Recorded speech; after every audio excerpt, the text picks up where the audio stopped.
Well, well, well. Some say thank God it's Friday. I say thank God for every day. But nevertheless, one of the things that I am still so impressed with about the Dallas Cowboys this season is that for the most part, it is no drama.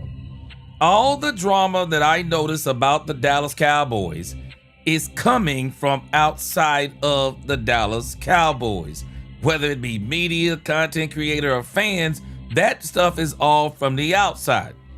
But as far as the Dallas Cowboys go, everything is going, at least right now, according to plan. And we just avoided some more drama. We just signed Malachi Lawrence, who I believe is absolutely going to be a very good pass rusher for the Dallas Cowboys. We're going to talk about that and more on this episode of Let's Talk Cowboys, where we talk facts. Hey, let's go. Let's go. Dallas Cowboy fans, let's go. It is a great day to be a Dallas Cowboy fan. Man, all I can tell y'all is let's go. Let's get it. Welcome, Cowboy fans and Cowboy haters alike. I'm the G, and I'm the host of Let's Talk Cowboys, where we talk facts. And as you come into this live stream, please hit that like button, share, subscribe, hit that notification bell so you know the next time we post another video or go live. And yes, we are live. And if you haven't become a channel member subscriber yet, what are you waiting on? We have a lot of great things coming up this season. Now let's talk facts. Man, it's gonna be a great show today.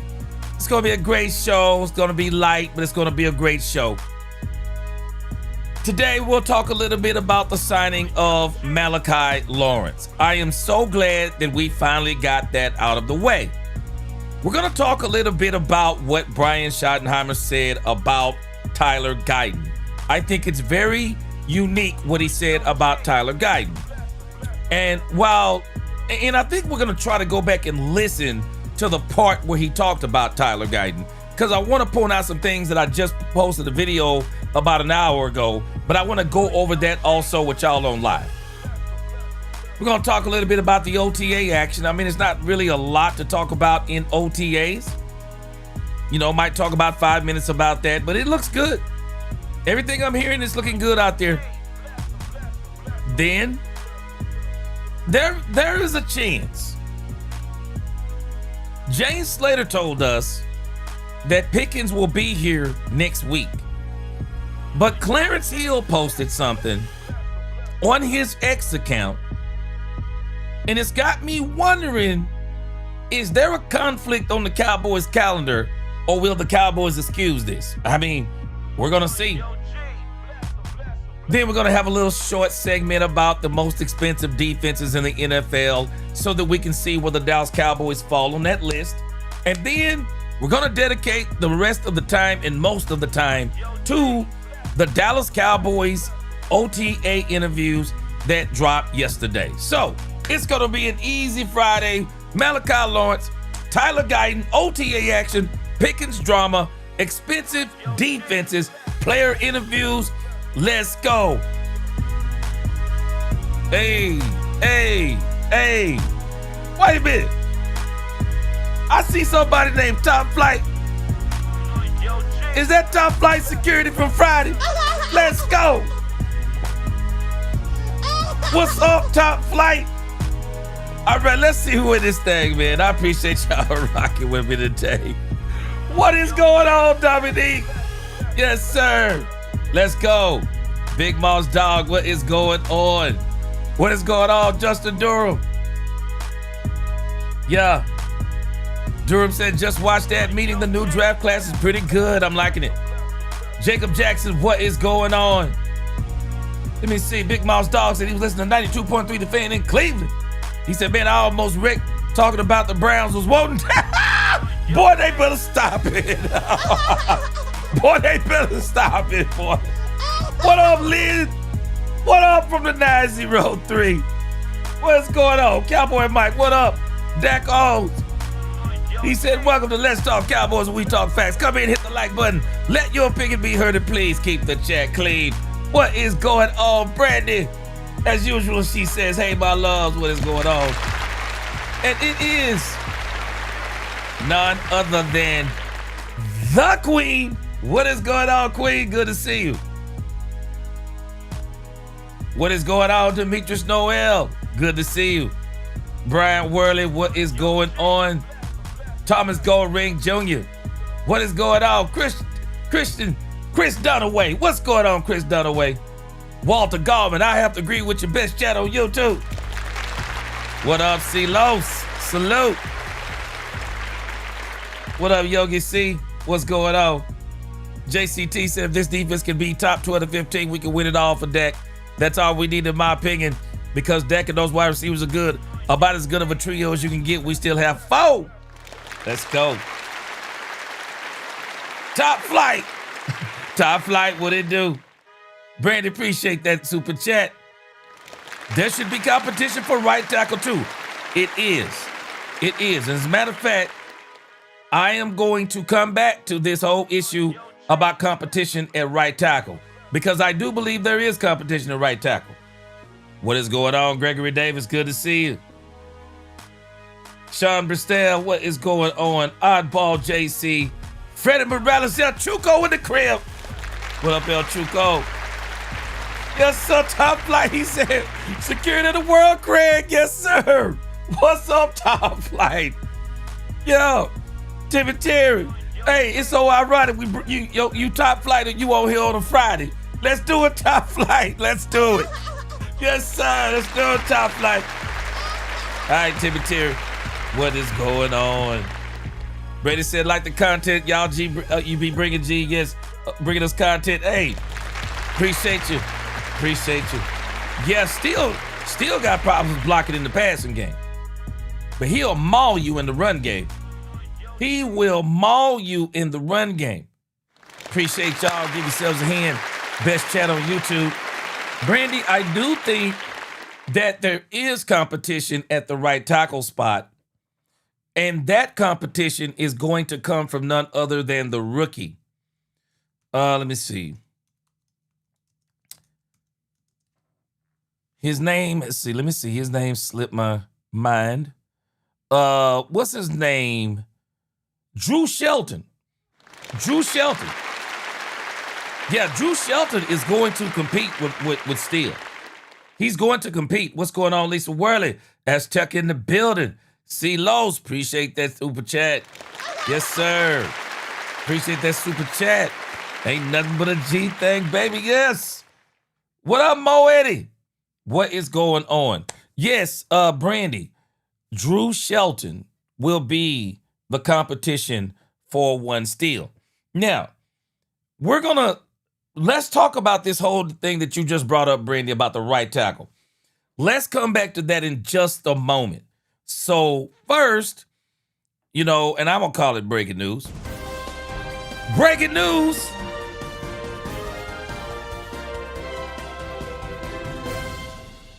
Malachi Lawrence has finally signed the deal. Thank you. Thank you, thank you, thank you. Freddie, you got me rolling. You said Shelton, the one with the bad highlights. Yep, the one with the bad highlights. We gonna come back to that in just a moment. Here we go. All right, let's talk about Malachi Lawrence. Malachi Lawrence, huge expectations for Malachi Lawrence. In this Christian Parker system, a lot of people are expecting him to come in and do a knockdown, drag out job. I am so glad, though, we finally got this guy signed. Tommy Yarish, DallasCowboys.com staff writer.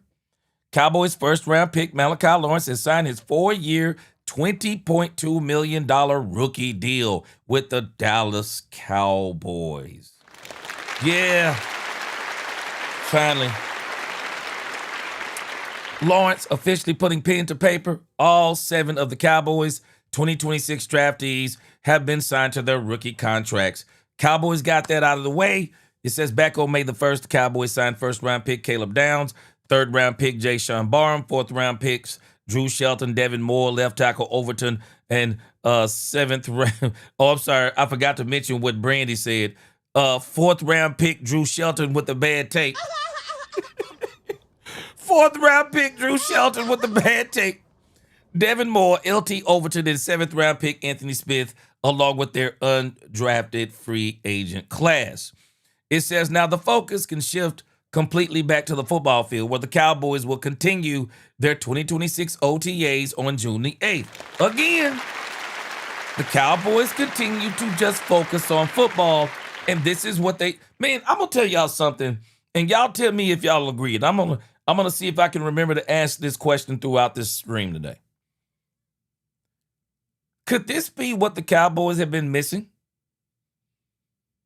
You know, we point to a lot of the drama with the Dallas Cowboys, and we always say, oh, it's the drama. It's Jerry Jones. It's the drama. It's this player, this quarterback, whatever it is, something that we don't have. I just wonder, though, has anybody ever considered a drama-free offseason? Maybe that's what this team needed to go and get over the hump.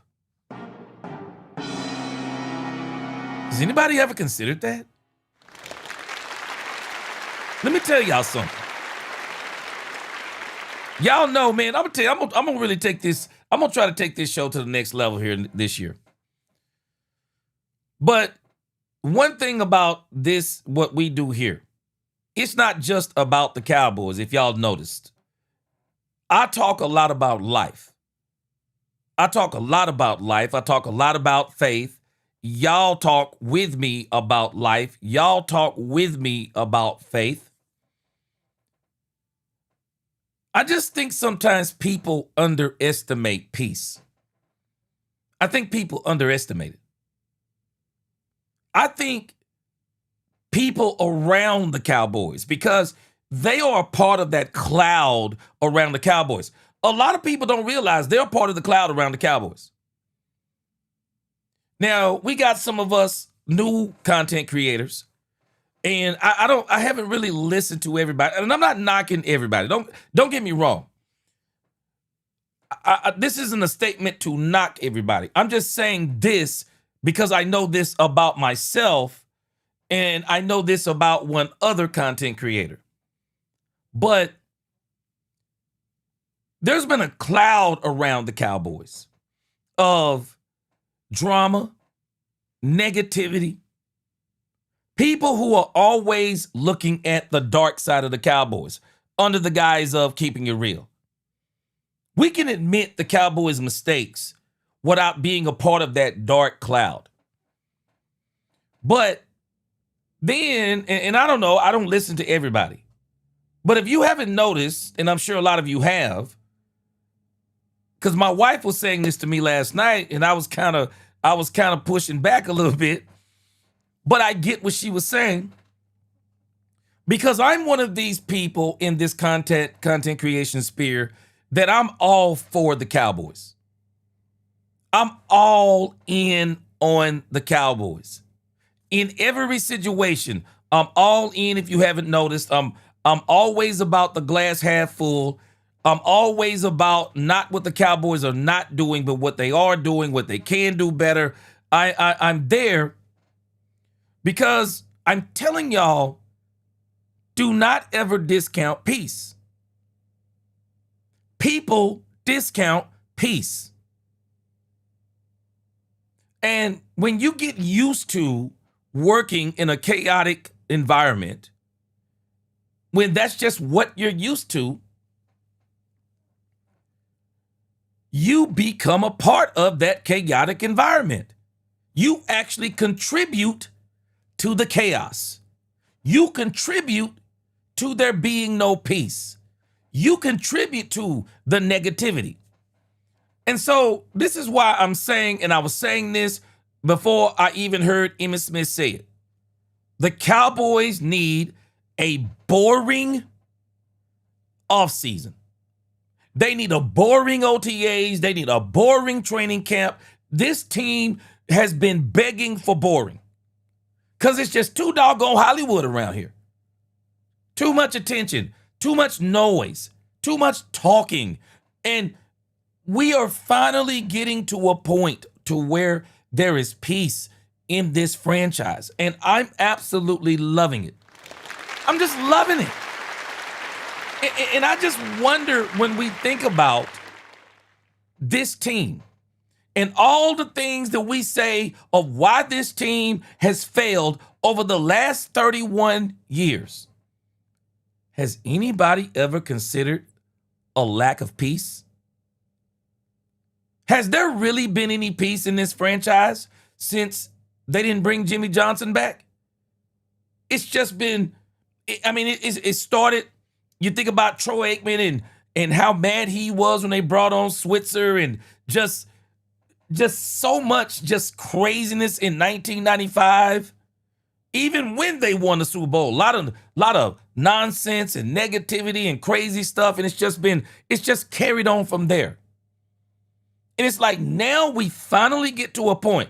Has anybody ever considered it's not just the things that have went on inside of the Dallas Cowboys that has been a problem for them? Some of the things around the Cowboys has been a problem too. And one of the biggest problems that people may not be recognizing is the drama. I'm fully confident.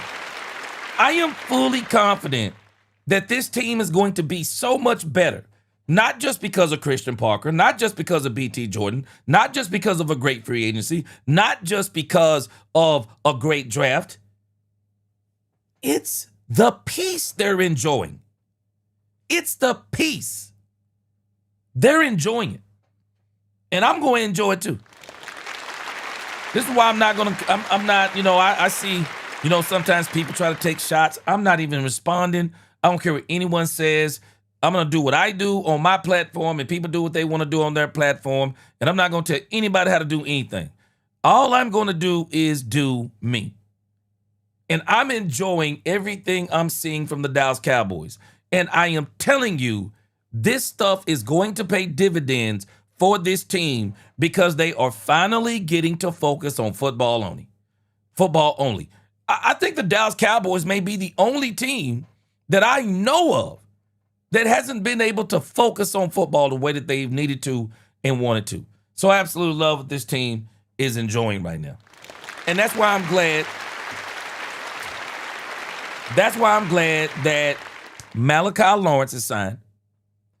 We don't have to worry about that drama.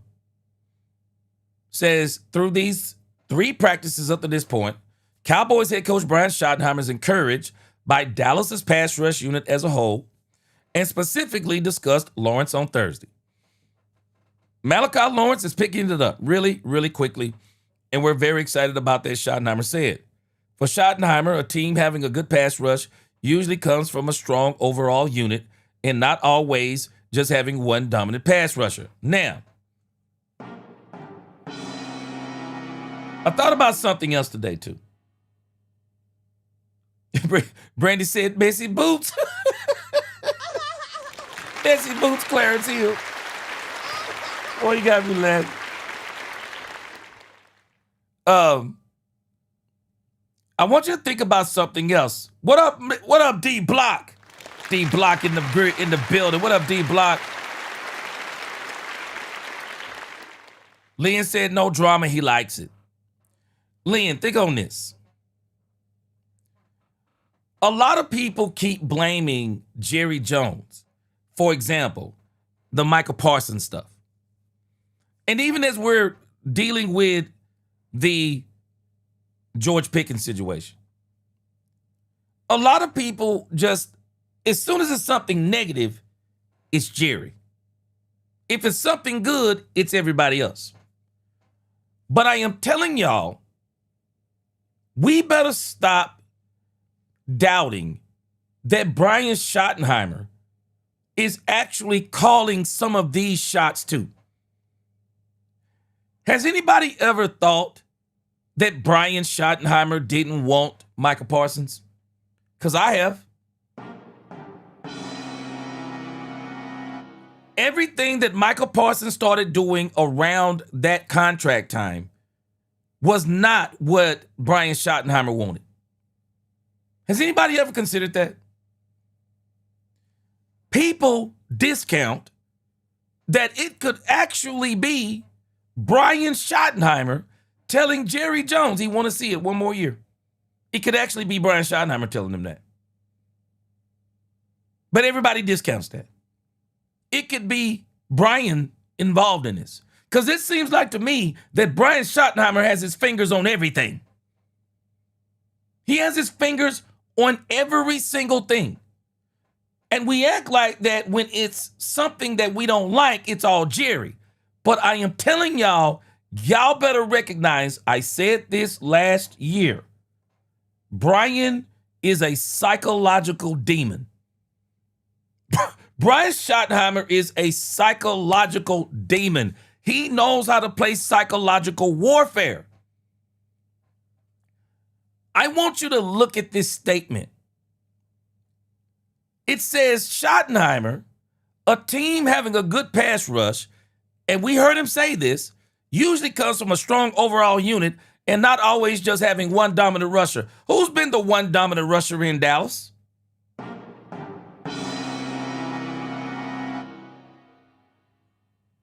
Y'all better stop doubting Brian Schottenheimer. One thing that Jerry Jones revealed in that Netflix special, Jerry Jones doesn't mind the conflict. Jerry Jones will be the face of conflict. And he's alluded to this. Jerry will be the face of conflict that he may not actually be the one making the decision. He may be approving the decision, but he's not making the decision. He's listening to the people around him make the decision. And then he comes out and be the face of the decision. He takes all of the blame. And he never pretty much he never tells you anything else. But if you will just listen to some of the things that Brian Schottenheimer says, you can tell that some of these things, and I would dare say all of them, Brian Schottenheimer is approving of them. He's absolutely approving of those things. They are all, I don't know. It just seems to me they're just trusting Shotty to do whatever he wants as far as getting this franchise in order. It says here, I think some of the best pass rushing teams that I know we face don't have necessarily one guy. It's easier to shut down one guy, Schottenheimer said. And I know he's right. Because when you think about some of the teams the Cowboys have on this schedule, they don't, even with the Rams, Myles Garrett will be their most dominant pass rusher, but they got another guy on that team that's a dominant pass rusher too. Yeah, they already had a very good defense. Verse was just one of two great pass rushers. The other great pass rusher, I forget his name, because he had more sacks. He had more sacks than even Verse. I think he had around 12 or something like that. He's a monster too. And if the Rams get back Aaron Donald, because that's exactly what they're trying to do, because it's easy to scheme. I mean, I'm not telling you it's easy to scheme for Myles Garrett, but it would be easier to scheme for Myles Garrett than it would be to scheme for Myles Garrett and the rest of that defense. It's pretty doggone good. And so Brian Schottenheimer is trying to put together this same thing in Dallas. He's trying to get multiple. He's trying to put together a team of pass rushers. And Brian was talking about the Denver Broncos, talking about how, yeah, there was a guy on there or a couple that had a lot of sacks, but then when you look at the sacks of the other players on the team, they're all contributing on defense. They're all contributing around 6 or 7. Well, that's what you want. That's actually what you want. You would rather have 5 players on your defense getting 6 to 7 sacks each and maybe one of them standing out than one of them getting all the sacks and all the pressures and the rest of them getting hardly nothing. We've been there and done that. It says here, I really do think it's more of the unit. And that's what we're man, correct this stuff. And that's what we're excited about with the depth that we feel that we have. Lawrence is the newest face in Dallas pass rushing department, which also added former Packers edge Rashan Gary via trade early in the offseason and has last year's second-round pick Donovan Ezaraku heading into his second season. Yeah. I'm loving it. I believe Malachi Lawrence is going to be a great addition to this Dallas Cowboys pass rush. Demetrius Noel said, gee, honestly, the Cowboys needs to do something about Clarence Hill. He is literally unbearable and beyond obnoxious. He needs to get matching orders. Boy, I don't know, man. I don't know what you can do with him, man. I don't really know what you can do to him. He's a part of the press. So, I don't know. Gregory Davis, he said, I'm the same way, G. I focus on what's going on instead of what ain't going on and who on the team instead of who ain't. Yeah, man. Brandon said, I thought we were cursed, G. It turns out I don't think we were. I don't think we were cursed. Marlon Dillard, he said, CD says it's been annoying, which is a goal thing because of the defensive being competitive. Yeah, I can't wait to get to those interviews. Lynn said T.O. in the parking lot doing himself. Boy, T.O. was different, boy. T.O. was different. Brady said reporters for Dallas suck. Brady, let me tell you what happened. I'm going to be 100% honest with you what I think happened. People got so accustomed to the drama in Dallas over these last few years. Everybody. I'm talking media, 3- and 4-letter networks, content creators, fans. They all got used to the drama. They all got used to the drama to the point that they became a part of the drama. You really have to be careful about being in certain environments because you may not pay attention to it, but you'll become a part of the environment. And so whenever you're in those types of environments, you have to really fight to not become a part of that environment. And that was one of the things that I was determined to do when I came in. And I almost started it wrong, but I had to recourse myself and make sure that I didn't become a part of this whole, you just think about, for years, all we've heard from people around the Dallas sphere is just negative.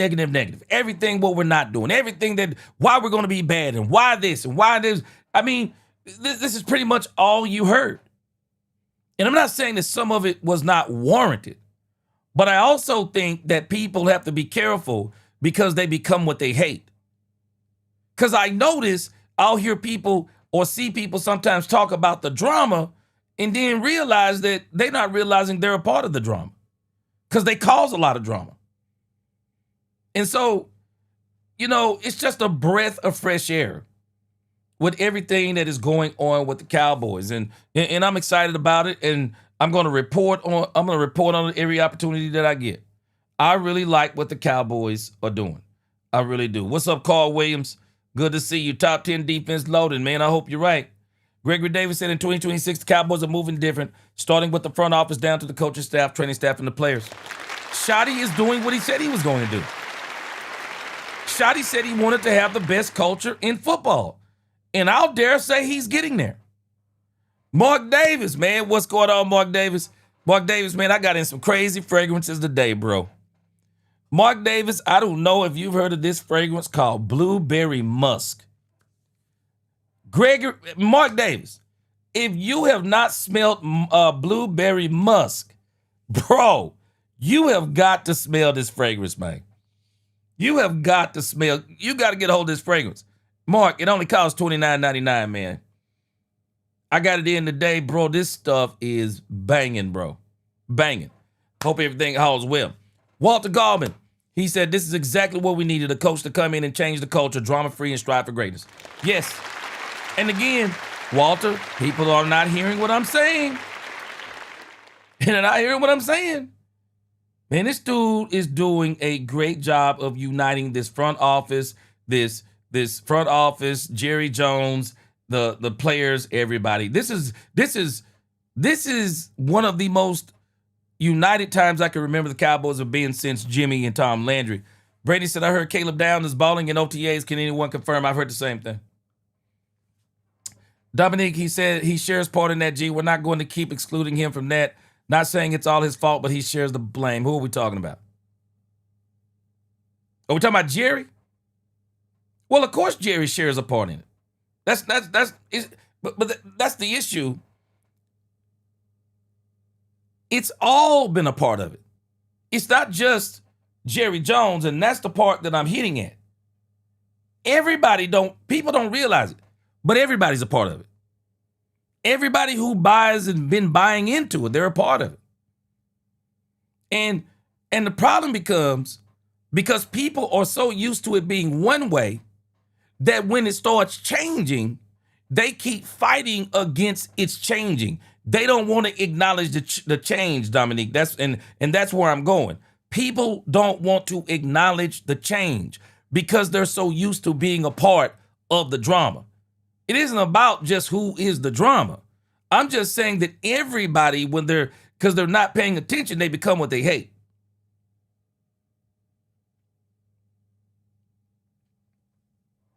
JCT, he says the hope for Malachi Lawrence is that as a rookie, he gets at least 5 sacks and proves he can at least be average in stopping the run. Man, I'm hoping for about 5 or 6 sacks too. I mean, that'd be great. That'd be absolutely great. But again, CeeLo said, hear that, G, but would be nice to have Crosby to have teams scheming against. Let me tell you something, CeeLo. I would actually rather have Jordan Brooks. I would actually rather have Jordan Brooks. I just think Jordan Brooks will enhance this defense more than just an edge rusher. Because, CeeLo, I'll be honest with you. If we just want a pass rush specialist, just bring in Von Miller. I'd rather bring in Jordan Brooks because I believe that Jordan Brooks stabilizes your defense. Man, you put Jordan Brooks with D. Winters? Oh, my gosh. Boy, man, you want to talk about a crazy defense. Man. Oh, my gosh. Got to. King Greg said, man, y'all tripping. Clarence Hill good. Listen to his question. He actually asks questions we actually want answers to. King Gresham, I'll say he does sometimes, and then sometimes he doesn't. So I say it's both. Man, Timmy Terry, I'm going to try to get one in the next couple of days. I'm going to try to get a Cowboys After Dark in the last couple of days. Yeah, Mark Davis at Arabia Prestige, bro. Man. Mark Davis, that stuff is crazy, bro. That stuff is crazy, man. Yeah, it's fruity and floral gourmand. So, yeah, you most definitely got you a banger. Man, yes. When it dries down, man, it got that it's got that floral to it. It's a nice scent. You got to be a man to wear it, though. You got to be a man to wear it, Mark Davis. Got to be a man. I like it, though. Absolutely like it. So, man, I'm loving the fact the Cowboys have gotten Malachi Lawrence signed. So, no need for drama in Dallas as it applies to Malachi Lawrence. So, let's move on over here to Tyler Guyton. Let's change this over to our Tyler Guyton discussion. Yes! Here we go! So, yesterday when Brian Schottenheimer was talking about Tyler Guyton, I really believe that Tyler Guyton, this is something to really just it's really to kind of push Tyler Guyton, this thing with Nate Thomas. Because, I mean, I talked about this in the video today, and y'all tell me what y'all think, but I'm a little bit concerned. If Nate Thomas beats out Tyler Guyton, does that mean that is Nate Thomas actually good? or is he better than Tyler Guyton? That's the part that I'm concerned with. Is he better than Tyler Guyton, or is he good? I mean, because if you just beat out Tyler Guyton, does that mean you're really good? And that's kind of what my concern is. That's kind of what my concern is in a competition with Tyler Guyton and Nate Thomas. I'm sorry, I'm reading something Poobie D said, and I'm trying to do three things at once. I'm reading Poobie D, I'm answering a question, and then I'm trying to look it up. And then I'm trying to look up a couple other things too. But I'm really wondering about that, so if Nate Thomas beats out Tyler Guyton, what is that really saying? Does that mean that Tyler Guyton should be the left tackle on the Dallas Cowboys? Or should the Dallas Cowboys actually start looking for left tackles? Should they start looking for left tackles? Because I'm going to tell you what I believe the Cowboys should do. I'm not sure if this guy is still here, but if I were the Cowboys, if you really want to turn this into a competition, there are two left tackles I would consider bringing in. There are two left tackles. Y'all tell me what y'all think on this. If I were the Cowboys, I would consider bringing in Taylor Decker and Cam Robinson. That's who I would bring in if I were the Cowboys. I would bring in Taylor Decker. I would think about bringing in Taylor Decker or Cam Robinson. I really would. I really would. Because you have to really ask yourself, so what if he beats out Tyler Guyton? How good is he? Because I'm telling you, against the Arizona Cardinals last year, the Cowboys should really consider. They should really consider just for insurance. Don't just let it be between don't let it just be between Tyler Guyton and Nate Thomas. No. Bring in Taylor Decker. Bring in somebody with some experience and push them boys to the brink. Push them to the brink. Both of them. Push them to the brink. Because y'all tell me, I didn't really get the sense, and we're going to listen to Tyler Guyton in a moment. I didn't really get the sense that when they were asking Tyler Guyton about this, and maybe it's hidden aggression, I didn't get the sense that he was worried. I don't know, maybe he wasn't supposed to show us he was worried, but I didn't see a lick of worry on his face. I really didn't. But I believe you bring in someone else that could possibly really start. I believe that really lights a fire, not only under Nate Thomas, but it would light a fire up under Tyler Guyton. Bernard Fields said Decker was with Derrick Henry before he went to Baltimore. Bernard Fields, what do you think? I'd bring him in.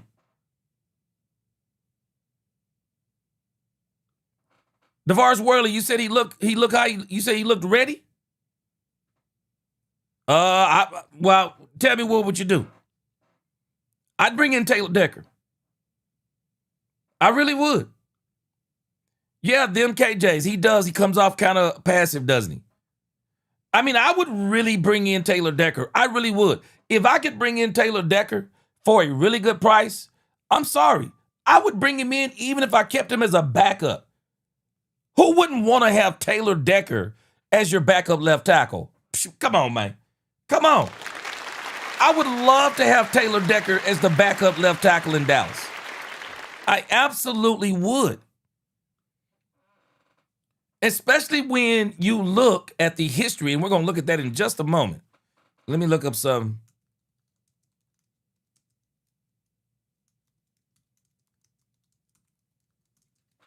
I believe Poobie D I was trying to see if Poobie D was playing an April Fool's joke on me. Okay. Booby D said that Cooper Rush had re-signed with the Cowboys. Now, I don't see it on here yet, so I don't know if it is.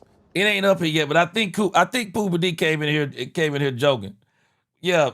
So again, you start talking about Tyler Guyton. I mean, for me, it doesn't say much if Nate Thomas beats out Tyler Guyton. It don't say much to me. It just tells me that if he beats out Tyler Guyton, that Tyler Guyton isn't who they thought he was anyway. Okay, you said who wouldn't want Nate as a backup? Well, Nate can stay on the team and keep developing, but I'd rather have Decker on the team. Okay, so you thought Bazzy 9 he was looking more confident.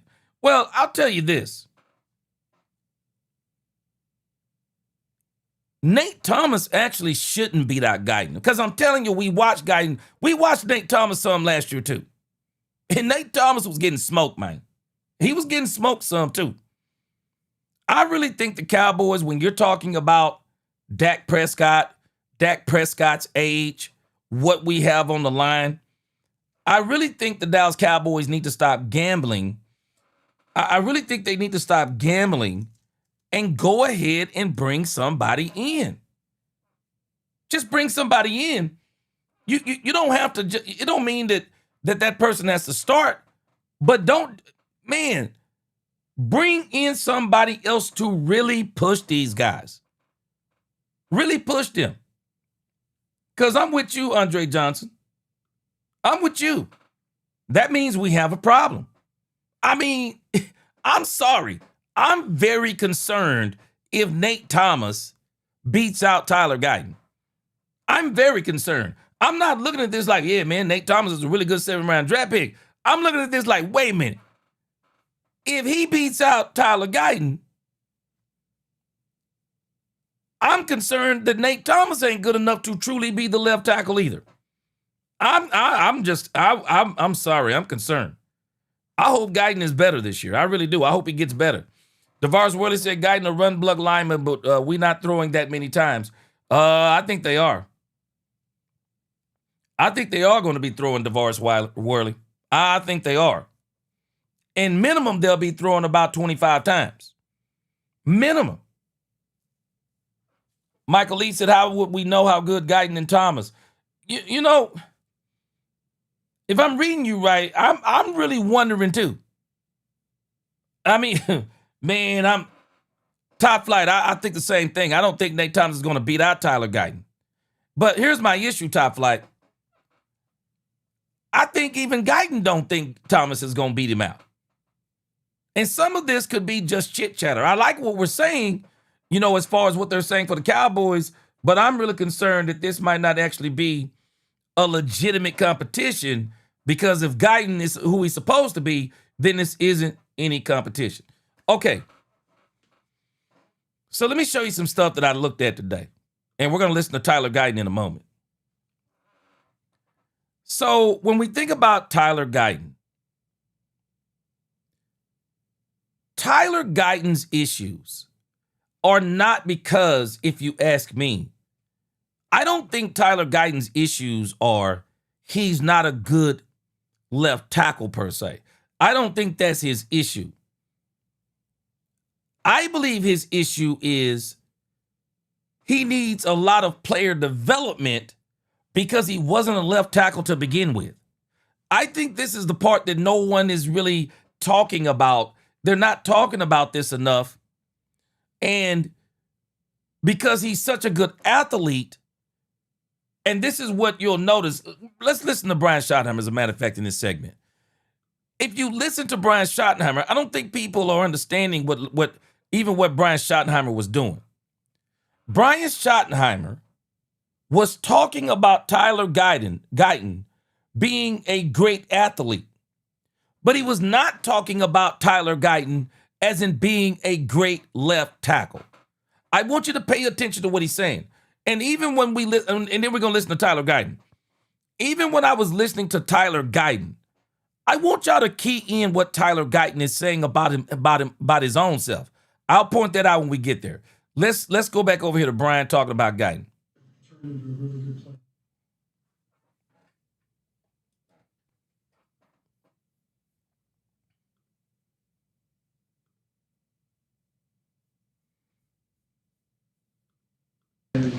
going to know by year 3. I don't know if you agree with that saying all, but What coverage? So I don't know if y'all caught this yesterday, but this guy actually asked a really good question.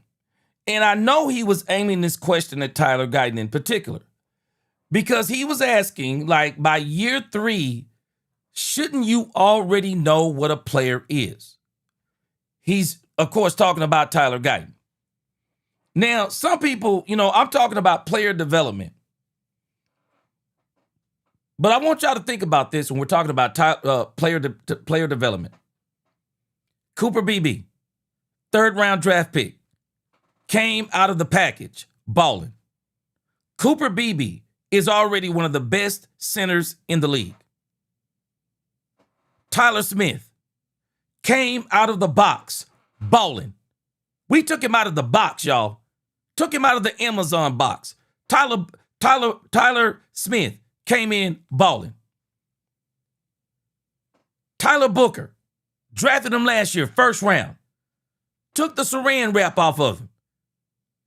Tyler Booker came out of the box balling.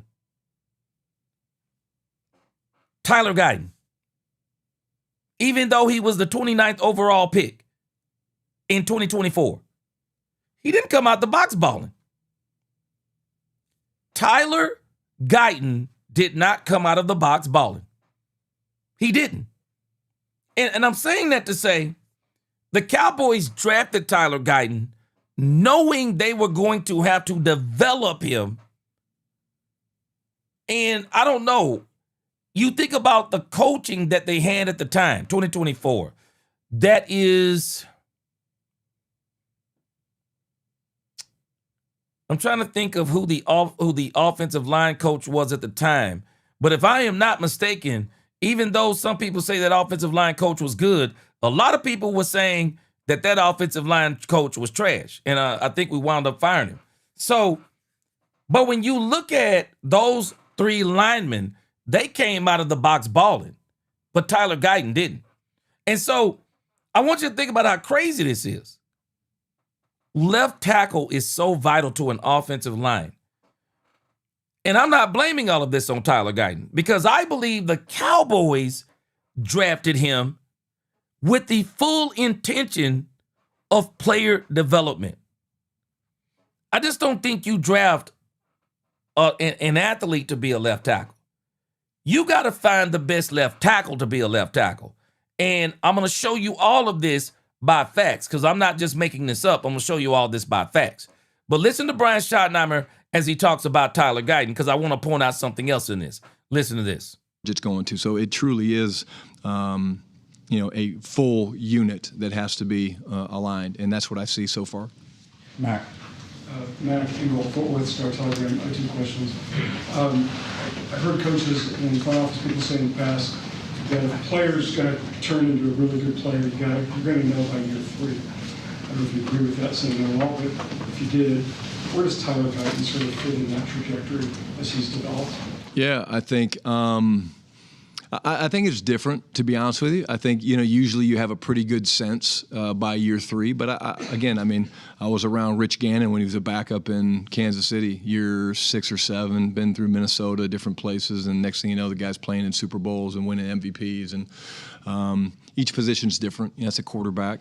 What I will say with Tyler is, Tyler understands the importance of this year. Why? Because it's the next year, and we're going to make Tyler earn it. Tyler and Nate Thomas right now are competing to start at left tackle.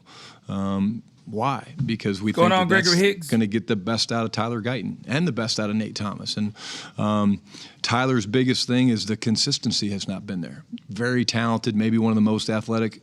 Now, I want y'all to pay attention to something. See, a lot of people don't quite understand evaluation, because I've seen where people are saying that, Jerry said all of these glowing things about Pickens We've seen what Jerry has said, glowing things about people in the past. Jerry was saying glowing things about Micah. We saw Jerry saying glowing things about Mike McCarthy. People don't understand when you're talking about evaluating somebody. When you're talking about evaluating somebody, we do realize that you're going to actually say good things about a person, even though you're also evaluating them. I wanted to point this out to people because whenever you are saying that you need to see some more from a person, you're not just going to sit there and talk about all the bad things you don't like about them. In actuality, you're going to mention more good things than you do bad things. That's what you do when you're encouraging somebody that you see great potential in. People don't understand this fact. It's a fact. If you've ever been written up on a job, you'll know what I'm talking about. You get written up on a job. They'll write you up. What do they do when they write you up? They will tell you about all the great qualities you possess, everything they like about you, but this is why I'm writing you up. If people want to put you on some kind of evaluation or they want to put you on some kind of time period of improvement, what do? They tell you about all the good things you do, and then they also tell you of why you're on this probation period. We like all these great things because typically you're not going to be on probation if there's more things that they don't like about you versus the things that they like about you.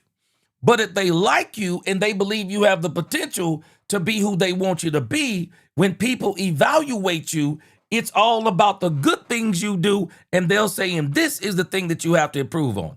I'm saying this because people don't realize that two things can be true. That you can be great. I can say great things about you. I can brag about you. I can mention facts about you, but I can also say at the same time, but I'm still not 100% sure.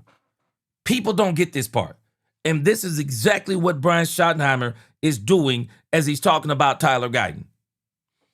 He's going to say in the same conversation that we're going to make Tyler Guyton earn it. He needs more consistency, while at the same time, he's going to talk about how great he is. Yes, people do this all the time. Big men I've ever been around with his ability to kick, slide, punch, move, run. But there's got to be more consistency. Yeah. And that's been the challenge that he's been working extremely, extremely hard on. And I was in here the other day, and Saturday morning I had to stop in and get a couple things. And there was really two guys in the building, Phil Maffa and Tyler Guyton. Exactly. People don't. Man, we make. When you're evaluating somebody, you talk about the good things and the bad things. You do. Because if you're just talking about the bad things, then you don't want that person. But if you're putting somebody on a probationary period, you're actually going to talk them up on the probationary period. You're going to talk them up because you actually want them to turn into what you envision them to be. People don't get this. It's actually not hypocrisy to talk good about somebody and put them on a probationary period.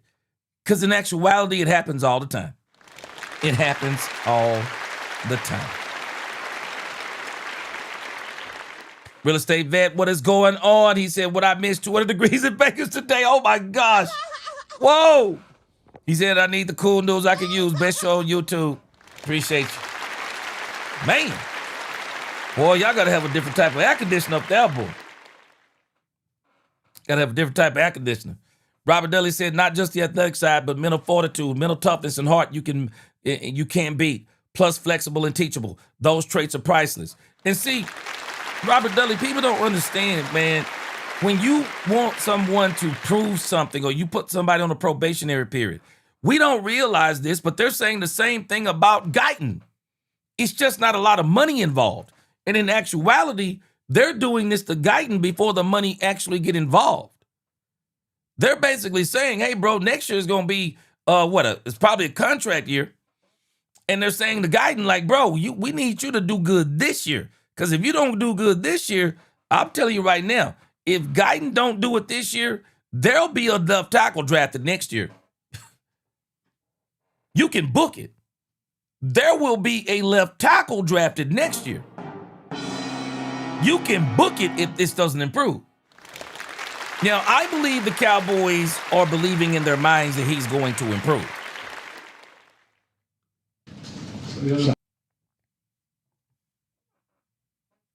And so I want to make sure that we understand that, man. When you have somebody on a probationary period, or you're trying somebody, of course you're going to talk them up. Man, some people don't realize that when you have a great talent, your goal isn't for that person to fail.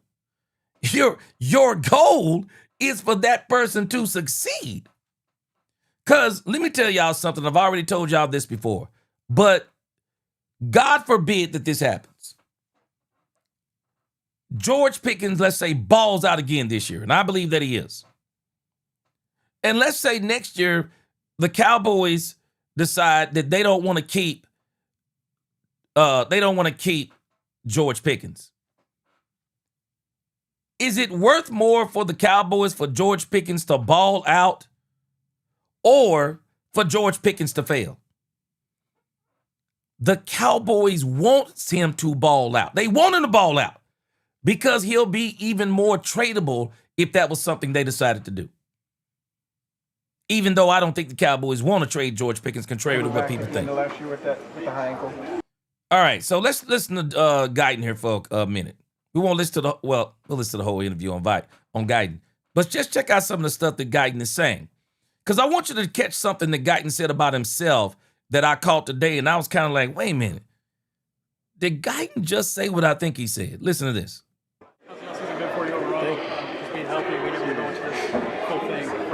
It's been good. This is my second time around going through an off season, so I feel like I was able to attack the things that I needed to be better, and I had a good off season. What's been the big focus for you? My strength, for sure. Yeah. What's it been like for you entering a year in which Brian Schottenheimer said it's open competition between you and Nate Thomas for that left tackle spot? I mean, same equation.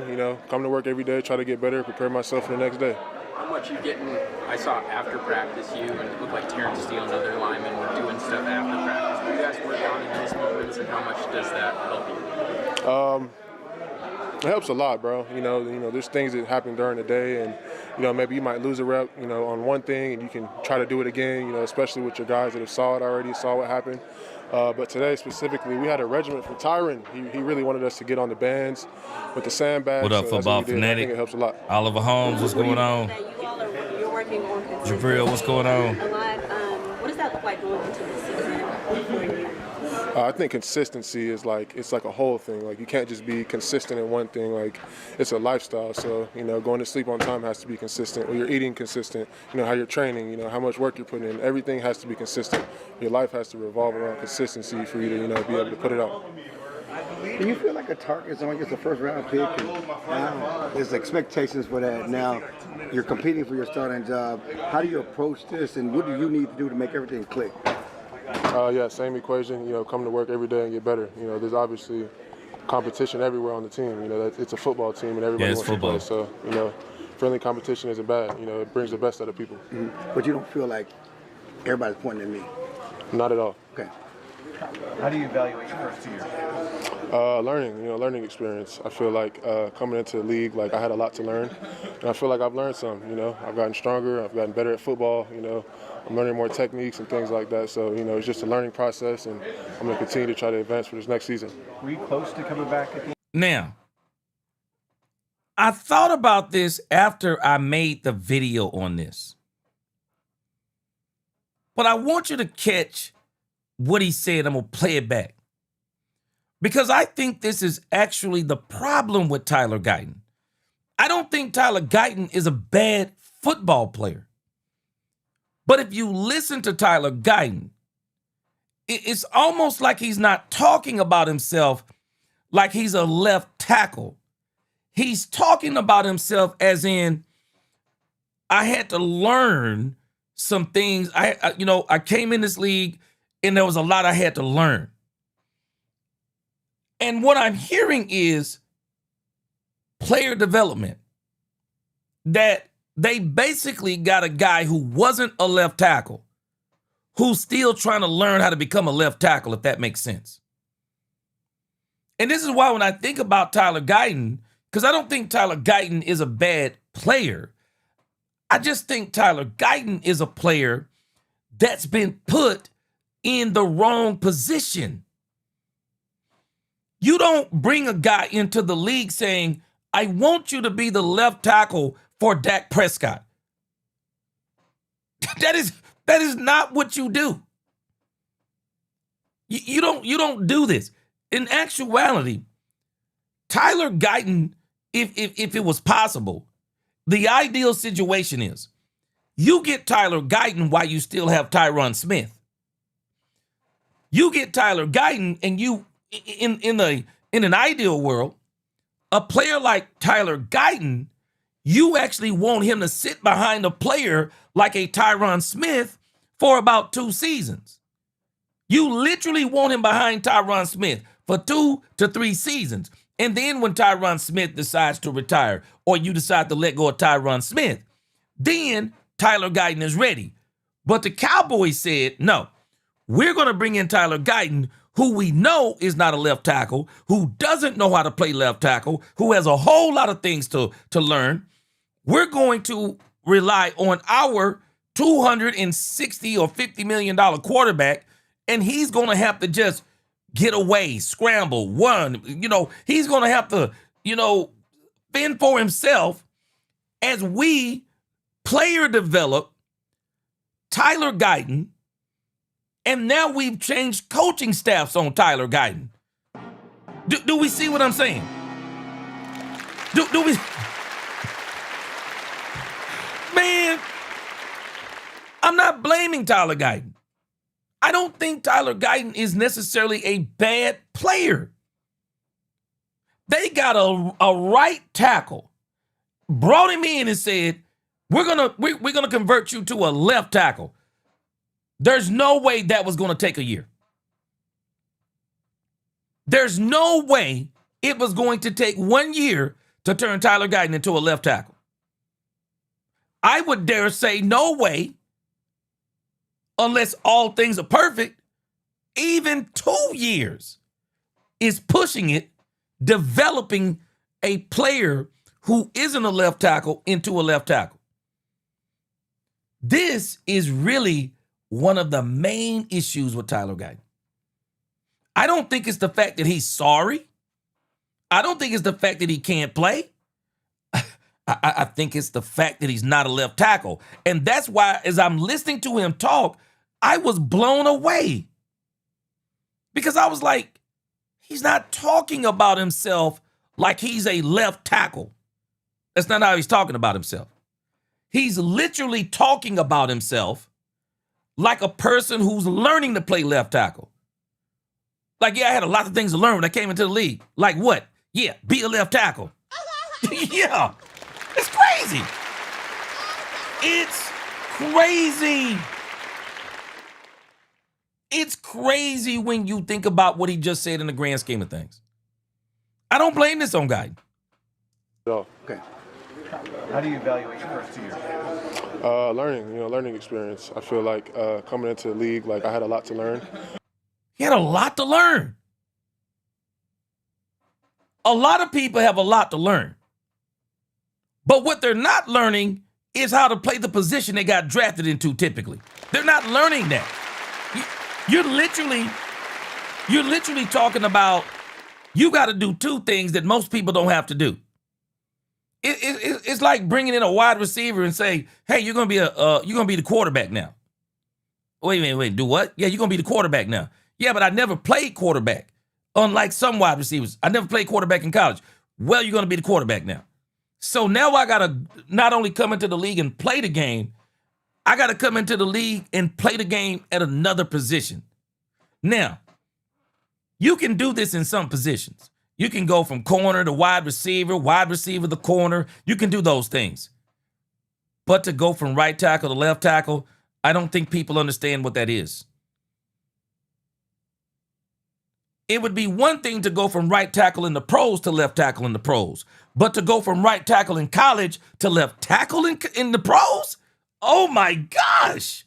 That's crazy. I'm not blaming this on Guyton, bro. I'm not blaming this on Guyton. Guyton didn't come during the Brian Schottenheimer regime. It wasn't his regime. So Brian is having to really get a player that didn't fit into the plan, and now we're fitting him into the plan. We're fitting him into the plan, and that's what we're doing with Guyton. I'm not blaming Guyton. I feel like I've learned something, you know. I've gotten stronger. I've gotten better at football, you know. I'm learning more techniques and things like that. So, you know, it's just a learning process, and I'm going to continue to try to advance for this next season. Were you close to coming back at the end of last year with the high ankle? Yeah, I was. I was actually really close. Were you trying to come? I was busting my ass, bro, every day. Like I didn't know if you wanted to play and they held you out or anything like that. No, I wasn't healthy yet. What was the biggest thing you felt you need to work on this offseason? My strength. The strength. Yeah, strength. You know, I feel like that's one of the base models of offensive linemen, and you know, that's something I needed to work on. I feel like you've acted in post-football after doing the schedule release video. How was that? I don't know, bro. It was really fun, bro. It was a good time, especially with, you know, two strong characters like Tyler Smith and Booker. It was easy. I don't know if y'all knew, but like we kind of went through the first time a cappella, and then the second time we went through, it was some things were scripted, but like they really only used the a cappella stuff, so that was all. Y'all got some great stuff in the chat, man. Y'all keep it coming. I'm gonna come back to y'all in just a second. I like some of the stuff I'm seeing y'all saying in the chat. Off the dome. Yeah. That was good stuff. Yeah, I appreciate it. Was Tyron out here the other day? When was Tyron here?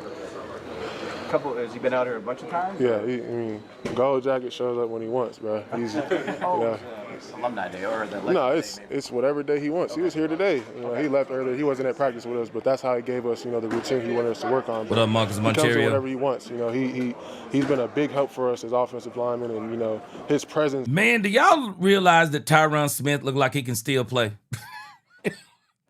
Tyron Smith is a freak of nature, bro.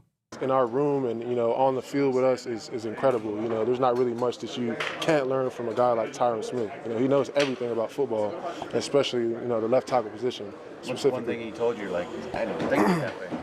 I think specifically, like, his posture is something that I really am kind of trying to take from him, because he tells me that, like, my posture is, you know, going to be where my money is at. You know, that your posture on contact is everything. You know, if you don't have good posture, you're not going to win the rep.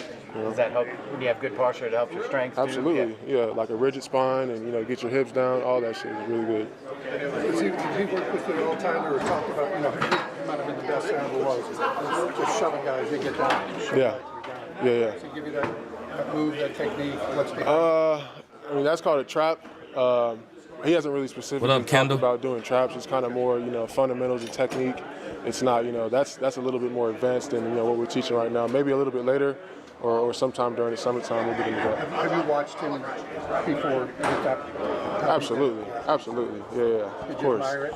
Bro, the crazy thing is, like, even watching him set now when he's giving us a demonstration with no warm up, no cleats, like, he still looks incredible. So yeah, he's definitely a role model to look up to. I think he ran like one of those 10-yard deals we all do, and it was like the same time he had as a rookie. It was something stupid like that. It's like, so. Made in the lab. Yeah, he's a genetic freak. Yeah. Boy. Thank you. Thank y'all. Boy, King Grish, boy, you crazy, but you right, bro. King Grish, I'm sorry, bro. You crazy, but you right. You absolutely right, bro. I always said that's why Tyron got hurt so much. You can't be 300 pounds with a six-pack. Bro, you not lying, bro. You not supposed to be that big and shaped like that, bro. Man, that dude is built like a Greek god, bro. Let me go back on some things that some of y'all said, because this is why, man, I'm really giving Guyton some grace here. Because I'm going to show you some other stuff that I looked up on Guyton. Guyton, man, Guyton came in behind the 8 ball. He absolutely did. 72 Chevelle said very few players who played a certain position in college can do what some other can do. They are off balance from college to the NFL, and coaching means the world when it comes to 2 to 3 years, still hard. Yeah, I mean, he just didn't have to learn how to play left tackle in the league. He basically have to learn how to be a left tackle. And I'm going to show you what I'm talking about. Oliver Holmes, he said, yes, sir. He said, correct on Tyler Guyton. Yeah, Michael Lee, that's a lot of pressure, man. That's a lot of pressure. Robert Dudley, I mean, he got to reinvent himself in ways, man, that nobody else was. Well, I'm sure other people had to do it, but man, the left tackle, Gregory Hicks said that's like taking he says it's like taking a linebacker and trying to make him a safety. Diabolical. It is. It absolutely is. Especially from college to the pros. Bass said, I don't doubt for a second the Guyton was just plunged right into the position. Exactly. We've seen staff do this to players before. That's what they did. It would have been great if he could have got behind somebody. I think it would have benefited him. But they just threw him right into the fire. Shoot, Randall Harris said it's like writing left-handed and trying to write left-handed when you're right-handed. Yes, sir. Bass, you said he played more left tackle in the pros than he's played at right tackle in college. Not yet. I don't think so. Not yet. I'm going to show you the stat here in just a moment. Yeah, it's it, Dudley. He's not Brian Schottenheimer's child, but we got to make do. Yeah, exactly. Oliver Holmes said, imagine if he learns left tackle, then he will be well-rounded, works in his favor. Yeah, no doubt about it. Man, I'm pulling for Tyler Guyton, though, because, man, we got a lot riding on Tyler Guyton. Michael Lee said, he said that might be the reason why Guyton can't stay on the football field, because he has too much to think about. Man, you just said a mouthful, Michael Lee. Just imagine you're out there trying to, you're thinking about your feet. You're thinking about your hands, your posture. You're thinking about all these different things rather than naturally doing what comes naturally for you. Kendall, he said, what up? He said, Guyton will be our starter. Yeah, I think he will too. He said, I'm ready to see this scary defense. I'm with you. I'm with you too. Yeah, I'm with you on that. All right, let me show you a couple of things about Tyler Guyton, because I do believe this is where some of Guyton's issues are. So when you look at Tyler Guyton, when you look at his college career, look at Tyler Guyton. Tyler Guyton played a total of 70 snaps at left tackle during his entire college career. Think about that. He played 70 snaps at left tackle. Right tackle, the vast majority of his collegiate snaps, 1,011, came at right tackle during his time at TCU in Oklahoma. You see the issue?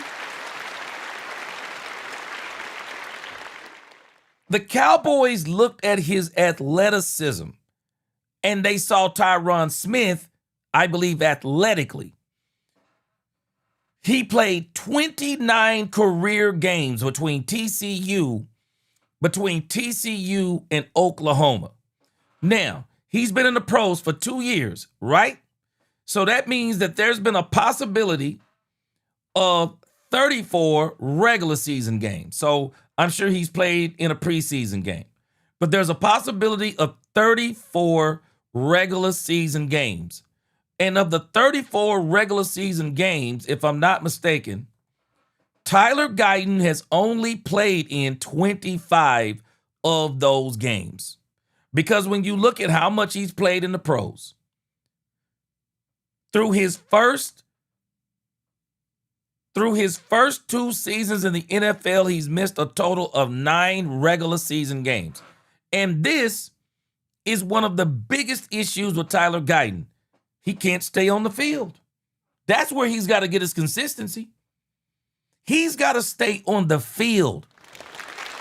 Regular season and training camp. Guyton can't stay on the field. He missed 2 games in his rookie season. He missed 7 games last year.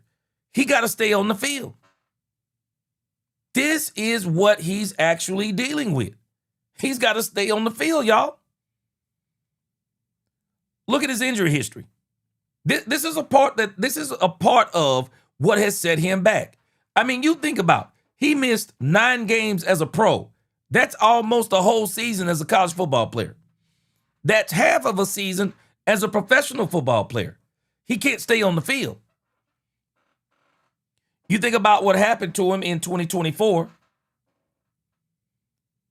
Rookie season, dealt with injuries and illnesses during training camp.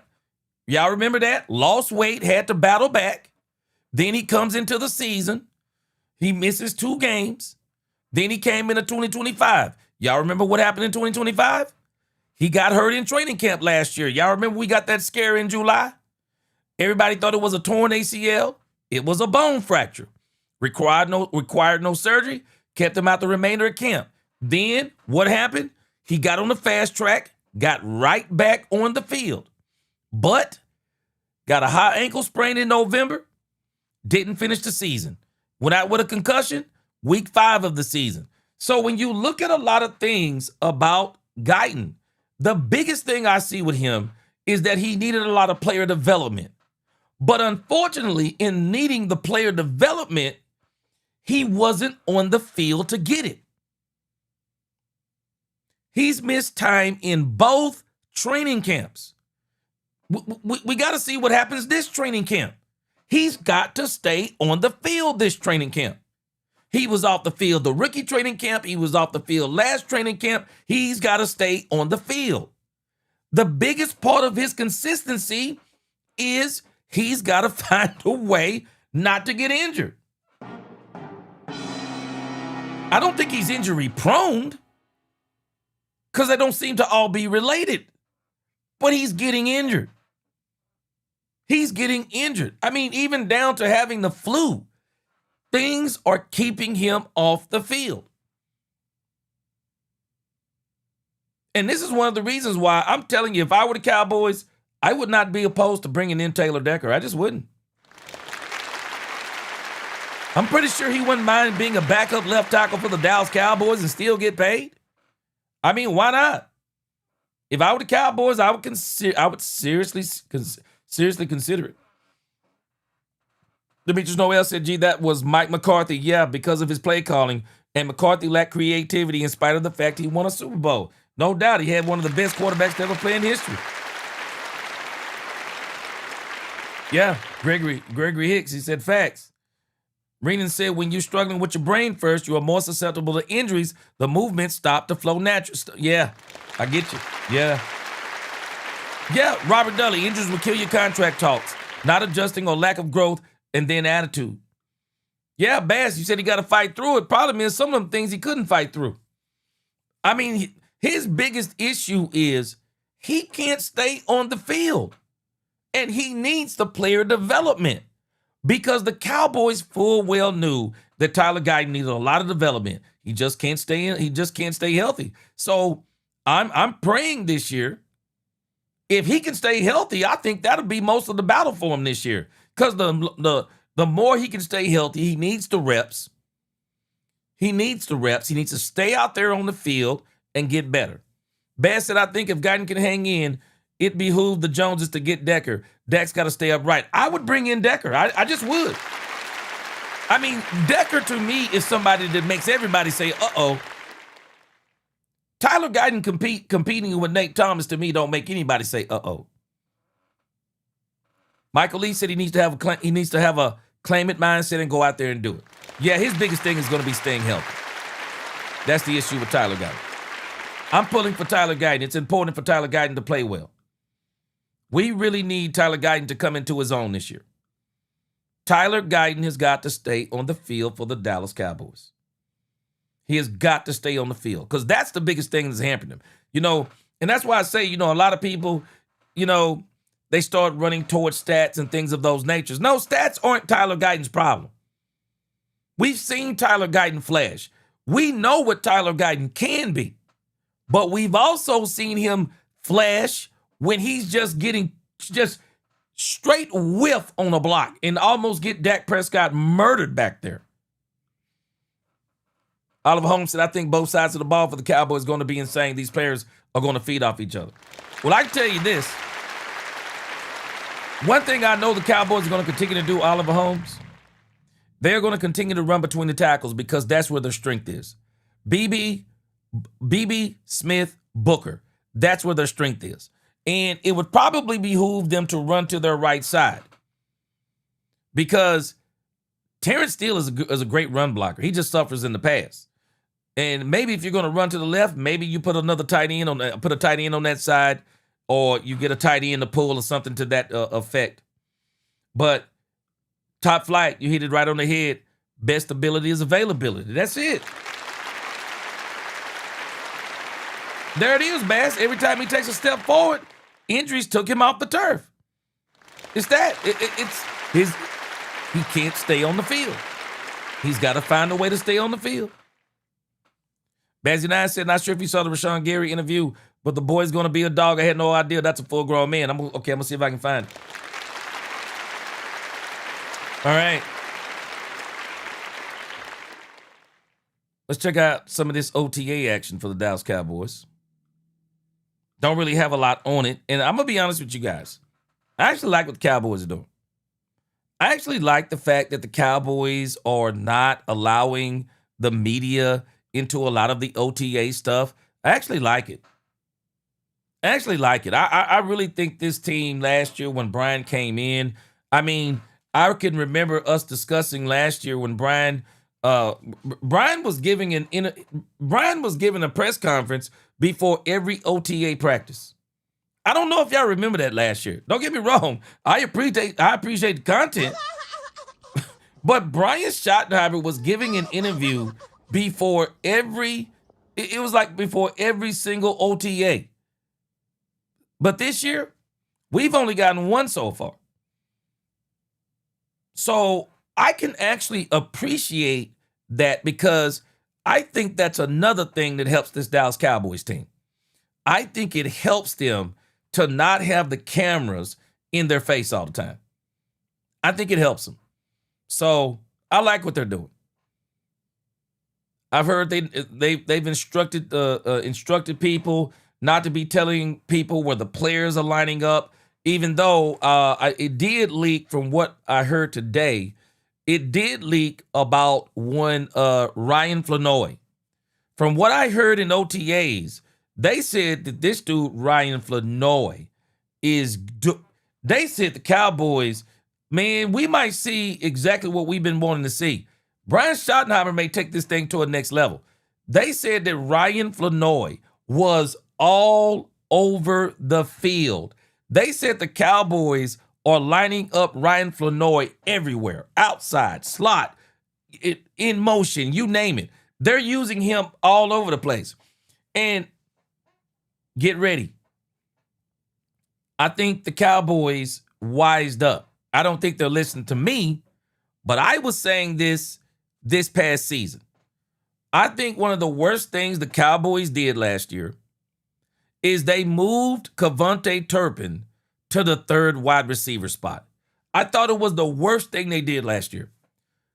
Kevontae Turpin needs to focus on returning kicks because our kickoff return game declined last season. It declined because I believe he was too focused on playing wide receiver. And he's too small to run some of the routes. How you going to run this dude on a crossing route? You're not even going to see Kevontae Turpin until he gets to the other end of the line. Kevontae Turpin is a gadget guy. Kevontae Turpin is a fly route, a deep cross, like we hit him towards the end of the season against the Washington Commanders. You got to use Turpin as a gadget guy. Don't try to turn him into a full-time third wide receiver. And so from what I was gathering, it sounds like they're now moving Ryan Flanoy to some of the stuff they were trying to do with Turpin. Duh. Come on, man. Ryan Flanoy is a true wide receiver. And he is only going to get better. Ryan Flanoy is only going to get better. And I am telling us, I believe Ryan Flanoy is going to turn out to be one of the most important wide receivers for the Dallas Cowboys in 2026 because we are playing some very good defensive teams this year. And I'm telling you, there will be teams, like when we face the Rams, they're going to bring a pass rush. They'll be able to hold Pickens. They'll be able to hold Lamb. We're going to need a third and fourth option, and it better be Ferg, Trigg, and Flanoy. We're going to need those three guys. I'm telling you. We're going to need them. We're going to need, I've even been hearing Jaden Blue. They're using Jaden Blue. They're going to need Jaden Blue if they want to run sweeps, if they want to run screens. They're going to need Jaden Blue. I am excited to see what Brian Schottenheimer does. I'm excited. I am absolutely excited in what they're doing. Yeah, Bass, Flo working on that footwork. Man, Bass, I'm telling you, you know what? I don't always agree with everything that Chris Carter says. Shoot, man, Chris Carter, a lot of people don't realize, man, Chris Carter was one of the best wide receivers to ever do it. Shoot, Chris Carter's a beast. He's a beast. He's been working with Ryan Flanoy. So I'm excited about Ryan Flanoy. He's only going to get better. He's only going to get better, man. Dudley, what you say, Turpin and Combo Tobert? Man, I'm telling you, Flanoy is him, man. Oliver Holmes, he said, I agree that Turpin just needs to play special teams. Let the other main receivers cook. If that happens, as you say, G, going to be special to see Dak throwing all over the field. Yeah, man, I heard today. Man, I heard today. I heard they moving Ryan Flanoy all over the place. Baz, let me tell you something about Ferg. Ferg got somebody nipping at his heels now. Ferg has somebody nipping at his heels. And I'm telling you, the Cowboys are going to use Michael Trigg. Book it. Book it. Book it. Michael Trigg will become a part of that Cowboys plan. The Michael Trigg tape is ridiculous. Michael Trigg catching Odell Beckham Jr. one-hand catches. I mean, this dude, Michael Trigg, is a talent, man. If that translates to the NFL, look out. Look out, man. This dude is an absolute talent, and he's going to be a terror. He's going to be a terror.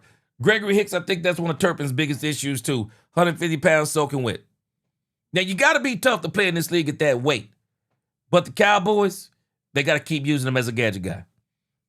Turpin is the guy you got to get in space. Whatever you do with him, get him in space. You get Turpin in space, he'll do the rest. But don't try to turn him into a full-time third receiver. That was a big mistake by the Cowboys. Bazzy9 said Flo could end up being the best wide receiver 3 in football. I think he will be. I think he will be. Top Flight, he said everything you said, you get me hyped for the season. Man, I'm already hyped, bro. I'm already hyped. Robert Dudley said Ferg needs that push. Oh, get ready. Because I'm telling you, man, Michael Trigg ain't no young kid. Michael Trigg a grown man. Shoot. Michael Trigg a grown man, bro. Hold on a second. I think Michael Trigg, maybe, let me make sure I'm not confused on Michael Trigg's age, man. But if I'm not mistaken, man, Michael Trigg is a grown man, bro. Michael Trigg is 23 years old, man. This dude ain't no, little 21-year-old. I mean, we're talking about 23. Shoot. He 23 and he gonna be 24. He'll be 24 this year. This dude, man. Shoot. Man, this dude gonna be sick, bro. Yeah, man. Trigg gonna be sick, man. He a grown man, bro. DeVar's Worley said Trigg can't hold him up. Hold him, man, up. No linebacker. Hey, man. Tell you, boy, Trigg gonna be serious with it. Top Flight, I'm telling you, man, when you look at what Brian Schottenheimer did in his second year with the Seattle Seahawks, man, let me tell you something. I believe he's going to run the ball, but he's going to air it out too. He is absolutely going to air it out. Yeah, I haven't seen him, I don't think, at OTAs yet. I got one little clip. They're not letting a whole lot of stuff out, but I like it. I actually like that they're doing that. I want them to just... Now, don't get fooled by Trigg being a UDFA. They are doing Trigg the same way that this league is doing George Pickens. Everybody agreed that Trigg was a top 5 tight end. Everybody agreed. What stopped Trigg? They said he had some issues, and it wasn't in his 2025 season. Trigg had some behavior issues in his 2024 season. So Trigg gonna be fine. Michael Lee, man, you ain't playing.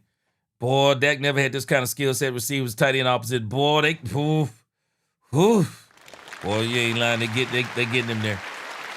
They're getting him there. All right, it's not a whole lot of out there at OTAs. DallasCowboys.com, this is what they released. Yeah, this is what they released.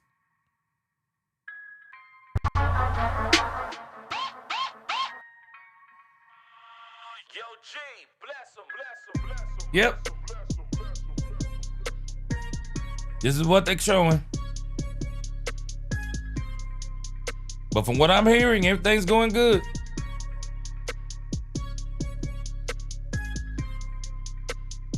Yep.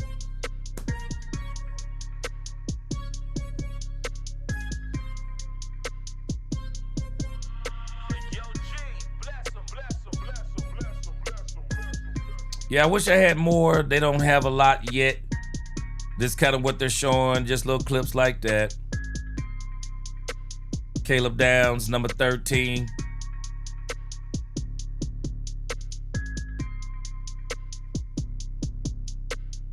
Yeah, not a lot of videos out there right now.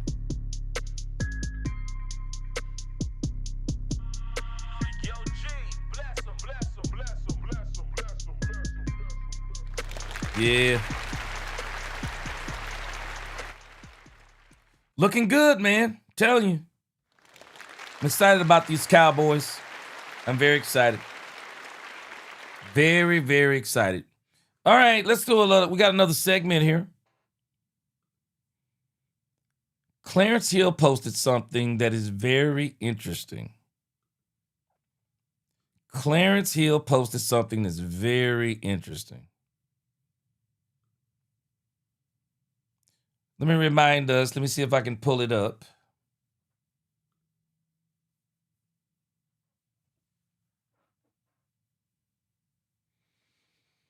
Let's see, from yesterday. Let's see.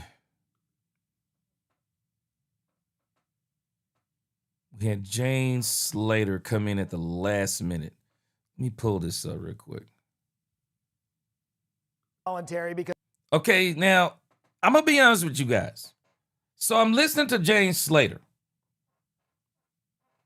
Yeah, we're not going to have a long segment on this one. But I think you'll find this interesting too. I think you'll find this very interesting too.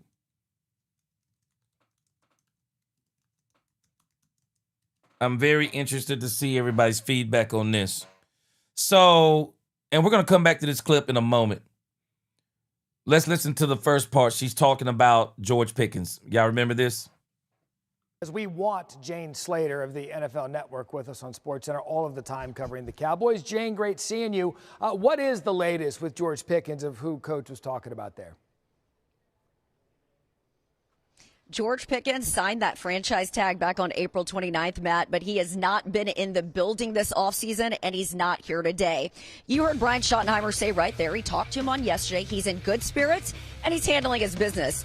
But Schottenheimer also reiterated that OTAs are voluntary. I asked him, but what players are they going to miss when they're looking at this staff? You know, they were really intentional, Matt, this offseason about making sure they had the right staff, the right new defense.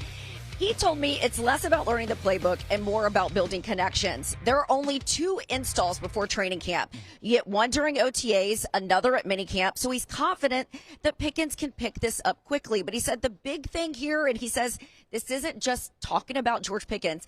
This is an opportunity for players to show their teammates they're doing everything in their power to get better at this thing. Now, for what it's worth, I did talk to a source close to George Pickens, and I was told that Pickens will be here next week for the mandatory minicamp. But I should also point out that he has been throwing away from the facility with his teammates like Dak Prescott and CeeDee Lamb. That's fine, because Dak Prescott's his quarterback, CeeDee Lamb's his teammate, so maybe we'll keep an eye on this. Not maybe we will, but maybe he's getting some of that install in off and out of the facility. And the other side of the ball, you talked about change. Okay, we're going to come back to this clip in just a moment because this will play into some of our Christian Parker conversation. But, so she said he'll be here next week. Now, I started looking at the Dallas Cowboys calendar. And I told y'all before, I'm kind of confused looking at this Dallas Cowboys calendar. Let me show it to you. I'm a little bit confused at the Dallas Cowboys 2026 calendar. She said he'll be here next week. Now, I'm not sure if the dates are off on this thing. I'm not sure what's going on with the dates. Because the Cowboys actually worked out yesterday, if I'm not mistaken, didn't they? At least I thought they did. So we got June 1st through the 2nd. And then there's June 8th and the 9th. But if I'm not mistaken,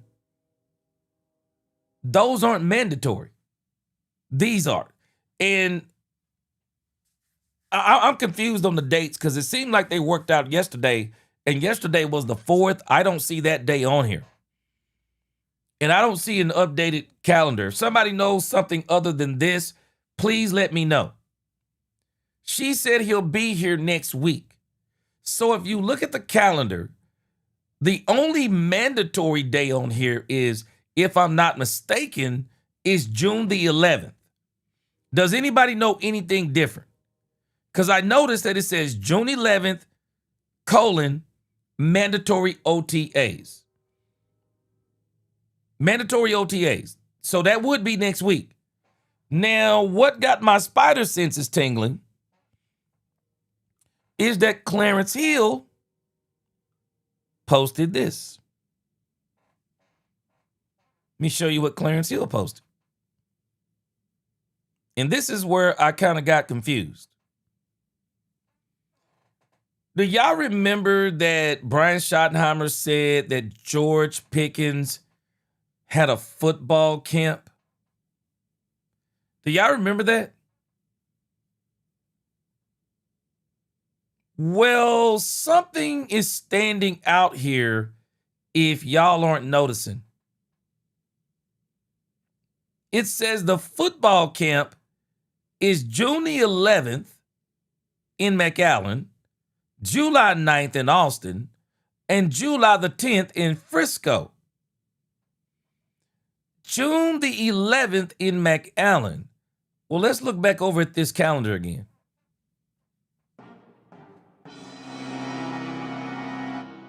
It says that June the 11th is mandatory OTAs. I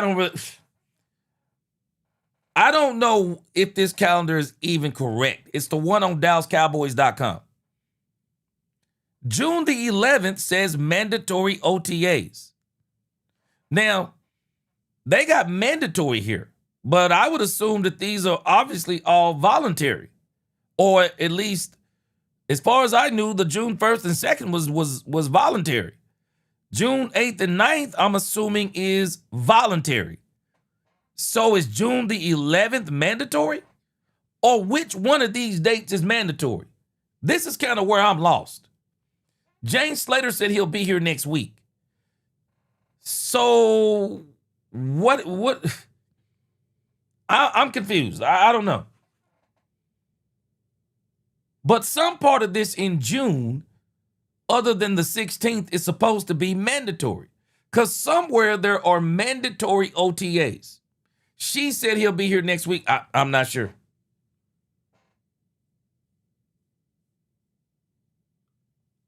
Renan said these 6 voluntary sessions are immediately followed by the first mandatory portion of summer with mandatory minicamp taking place, okay, from June 16th to 18th. So which one of these dates is mandatory? Up here. This is what I'm trying to figure out, because she said he'll be here next week. So all of these dates, June 8th and 9th, June 11th, they're mandatory. Or which one of them is mandatory? I don't know. I don't know. Maybe I'll reach out to Mike Fisher and ask him which ones are mandatory. See if he'll answer. I don't know which one is. I don't know which one is mandatory. But according to Jane Slater, he'll be here. She talked to somebody in this camp. He'll be here next week. Yeah, Baz said. He says she just talking G. Yeah, but why would she make it up that he gonna be there next week? Okay, the most be better, do better. Okay, where did you get the date of June the 4th? I'm glad you got that on there because that is not on the Cowboys calendar.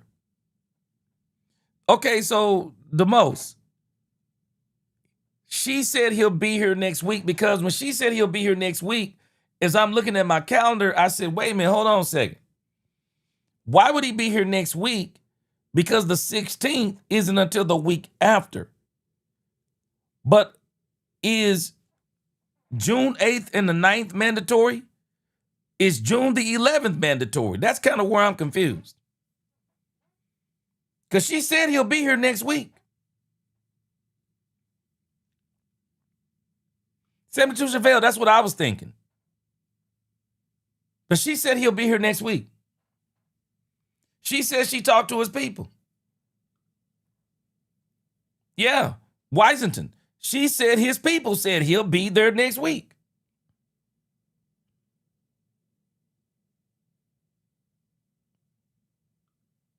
Michael Lee, please, brother, I've already made this argument.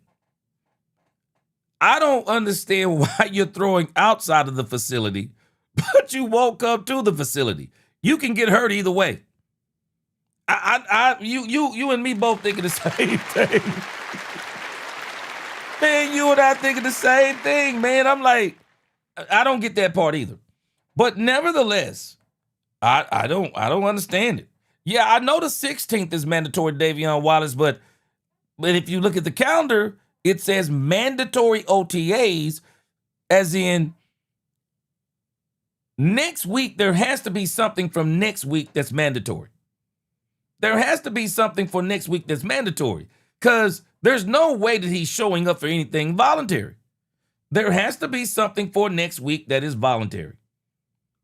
Randall Harris said you won't see Pickens until Oxnard. Well, he will get fined June 16th through 18th if he don't show up for that. Yeah, he'll get fined for that. Yeah, he will get fined for that. So, but hey, he might not think $104,000 is nothing, but I know I would. Shoot, I ain't giving up no money if it's me. I don't give a doggone. I don't care how many millions I'm making. I ain't giving up no $100,000. I mean, that's money I could waste on a pair. I could waste money on a whole wardrobe for $100,000. Man, I'm sorry. I mean, if you're gonna throw the money away, throw it away on something that you want. Shoot. Throw it away on something you want. Derek Rose said GGP wants to make a grand interest. Well, I guess he about to make it. Bass, you said you don't expect him to see him until June 16th. You know what? I'm going to go with that. I don't think we're going to see George Pickens next week. I think it's going to be June the 16th. Because I can't figure out why it would be next week. Yeah, real estate vet Pickens is the... Overshown isn't at OTAs this week, real estate vet. He had a wedding, so he's got an excused absence. And I wonder if he's going to be there next week, because if you get married, you're not going to have a honeymoon.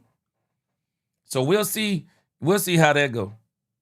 We'll see how that go. Shoot, man, said I want all my pennies, dimes, nickels, and crumbs. I guess mine. Bro, you too. Man, shoot. Bro, I ain't missing no money, bro. I don't care if I got to come in there and I don't care if I'm going to come in there and walk. I don't care if I'm going to walk through the plays. I am not going to miss that money. Man, you know, it's funny. I don't know if y'all heard about this, but they kind of in their feelings. They're in their feelings in Cleveland because the Cleveland Browns actually had a clause in Myles Garrett contract that if Myles Garrett would show up to the voluntary workouts, it was $1 million bonus. Do y'all know Myles Garrett didn't show up? Myles Garrett didn't show up for that $1 million bonus. But I think there's a reason why he didn't stick around for that $1 million bonus. Because, of course, he got traded to the Los Angeles Rams. And if I'm not mistaken, not only did Myles Garrett go to the Los Angeles Rams, the Los Angeles Rams gave this man a new contract.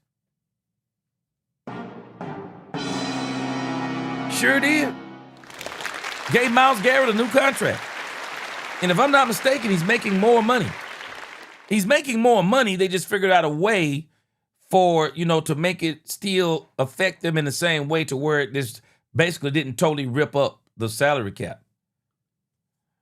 Bazzy Dye said GP will be showing up. He wants to make as much money as possible next year. Does no good sitting out, and he knows it. Yeah, I think so too. So we're going to see. This is why I put Pickens' drama as a question mark.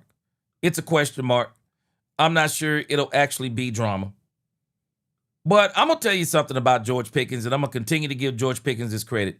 George Pickens has done a fabulous job. He's done a fabulous job. George Pickens has caused no stinks. Voluntary workouts, we got people not showing up to voluntary workouts other places.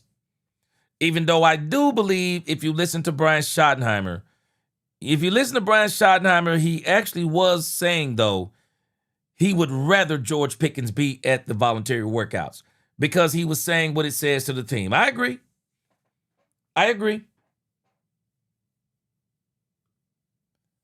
Okay, DeMose, you said I used Copilot to search Cowboys mandatory OTA mini camp dates. What's Copilot? Get me up to speed.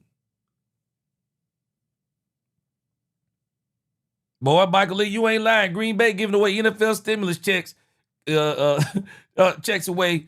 Can't give that money. Can't give up that much money. Boy, you ain't lying. Green Bay giving up money, boy. Yeah, we done boys. He signed a tag. Why not show up? And I think we'll see him. If June 11th is mandatory, which, I'm gonna give him the benefit of the doubt. And I'm going to lean toward that if he got this schedule on June the 11th cannot be mandatory.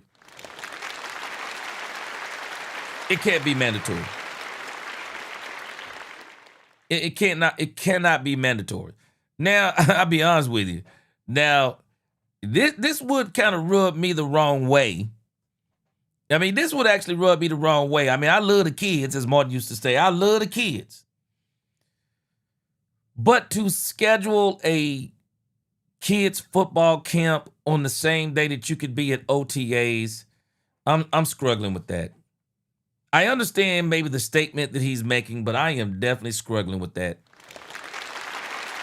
Oh, Microsoft AI. Okay, I'm a Mac user. Once you go Mac, you never go back. That's what they say. Or at least that's what I say. I used to use Windows for years, but once you go Mac, you never go back. So, okay. So, yeah, I would be perturbed. I would be a little bit perturbed. He's, scheduling something like that. But it is what it is. All right, let's got another short segment, and then we're going to listen to some Cowboys talk. I ran across something else today on X, and they were talking about the most expensive defenses in the league. Where do y'all think the Dallas Cowboys rank as far as the... Let me see if I can get my music here. Where do y'all think the Dallas Cowboys rank on the list of most expensive defenses in the league? Most expensive defenses in the league. I was actually surprised when I looked at this list because who I thought would be at the top wasn't at the top. Y'all tell me, who do you think would be the most expensive defense? The team that has spent the most on their defense. Chef Pope, what up with you? Who do you think has spent the most on their defense? All right, so you said the Cowboys would be around number 10, Michael Lee. Let me count.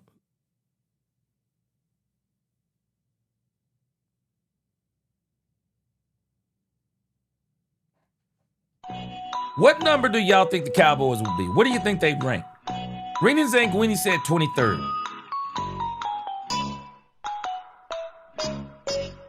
Because I actually thought the Rams would be number 1.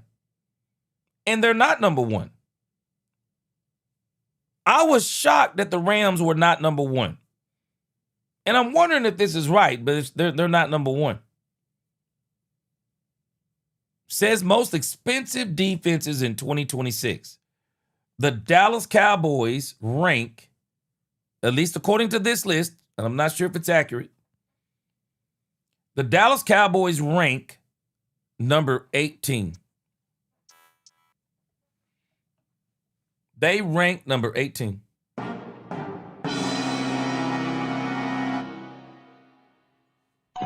What'd you say, Baz? Play that sound again. Yeah. Cowboys at number 18. The Steelers are at number 1, and I think the reason the Steelers are at number 1, the Steelers have a lot of money tied up in their edge rushers, I believe. $193 million, Steelers. And I was actually shocked by the Rams. They got the Rams way down here at the bottom at one. I mean, what is that? 32, 31, 30, 29, 28. I mean, they're 27th. How do you be 27? They're actually, how was the Rams 27? Cowboys are 18. They have $127.9 million spent on their defense. $127.9 million spent on their defense. I think they're going to spend some more. They're going to have to redo Quinnen Williams' deal. They are going to have to do Quinnen Williams' deal. Quinnen Williams is on the last year of his contract. Yeah, Bazzy 9, I think it's actually 18th. Yeah. Andre Johnson said that must be last year. I don't know. This looks pretty recent. It's by Warren Sharp. He's pretty good on X from what my understanding is. Warren Sharp released this. Yeah, Cowboys got to redo Quinnen Williams' deal. So that number is going to go up, of course. Yeah, man, that dude Pitt be spending some money and ain't getting no return out of it. Yeah, Wisington, no doubt about it. No doubt about it. Hey, let me show you something that I found the other day. Let me see who this is I was looking at. While we're talking about most expensive defenses, let me tell you something. There is I don't know if y'all have heard about this lady.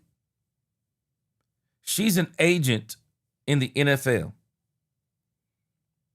And she has been getting mad monopoly money out of teams. If Jerry think David Mulugeta is an issue, well, shoot, man, let me show y'all something. I don't know if y'all have seen this lady right here. When I saw this on X, and I know that Quinnen Williams needs an extension. Have y'all seen this lady right here?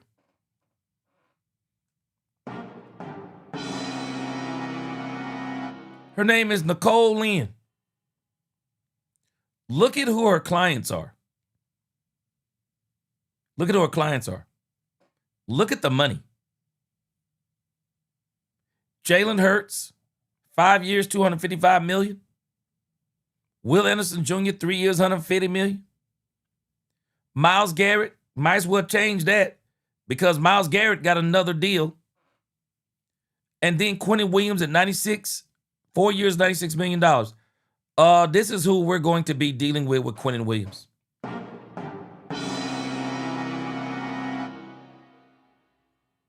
Boy, hey, Baz, you know what? I was just thinking the same thing, not the same name, but I was thinking she's the female David Mulugeta. You hit it right on the head. She's the lady Mulugeta.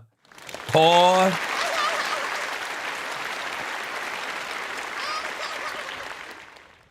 Get ready. If I were the Cowboys, I'd be working on Quinnen Williams' deal right now. I would be working on Quinnen Williams' deal right now. Get this deal done.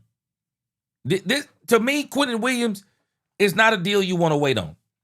The Cowboys gave up too much to get Quinnen Williams. Quinnen Williams is a Super Bowl piece. You have got to get this dude done. You've got to get him done. You really do. You got to get him done. 72 Chevelle, he said, don't worry, Jerry loves girls. Ooh. Yeah, Davion says she works for Rich Paul. Ooh. Ooh. So get ready. Get ready. Yeah, I'm with you, Gregory Hicks, right now. I get that deal done right now. I get that deal done. Bessie Dye said, oh, no, she'll be all right. Bessie Dye should be all right if she get next to Mike Vrabel. Mike Vrabel seems to like a female. Well, don't let me say it. Oh, let me leave Vrabel alone, man. Yeah, she ain't got nothing to worry about. 72 Seville said, I thought she was a madam. Well, she looked like, I mean, you look at them figures. Shoot, she definitely getting that money. Shoot, Derrick Rose said Jerry in a heap of trouble with that female lady. She ain't playing. Hey, show me the money. So that's kind of where we're going to be. DeVars Worley said, bet she read everything twice. G, no, Jerry not ready for her. Man, Jerry need to get this thing done. I'm actually surprised that they haven't already done Quinnen Williams. And you know what? Y'all remember when Jerry was talking about busting the budget? Do not be surprised. Do not be surprised if Jerry Jones extends Quinnen Williams and calls that busting the budget. Do not be surprised. Do not be surprised. So that's who we're going to be dealing with. All right, man, let's go over to DallasCowboys.com. Kind of sit back, relax a little bit. Got some player interviews. And first up in our player interviews, let me set everything up. First up in our player interviews, we're going to listen to one CeeDee Lamb. CeeDee Lamb. He's going to be talking about this Dallas Cowboys defense. Something that he wasn't doing last year.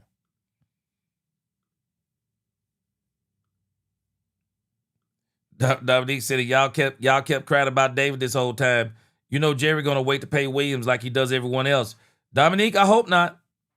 I'll be honest with you, man. I don't think you want to wait on Quinnen Williams. Because I believe Quinnen Williams gonna have a monster year.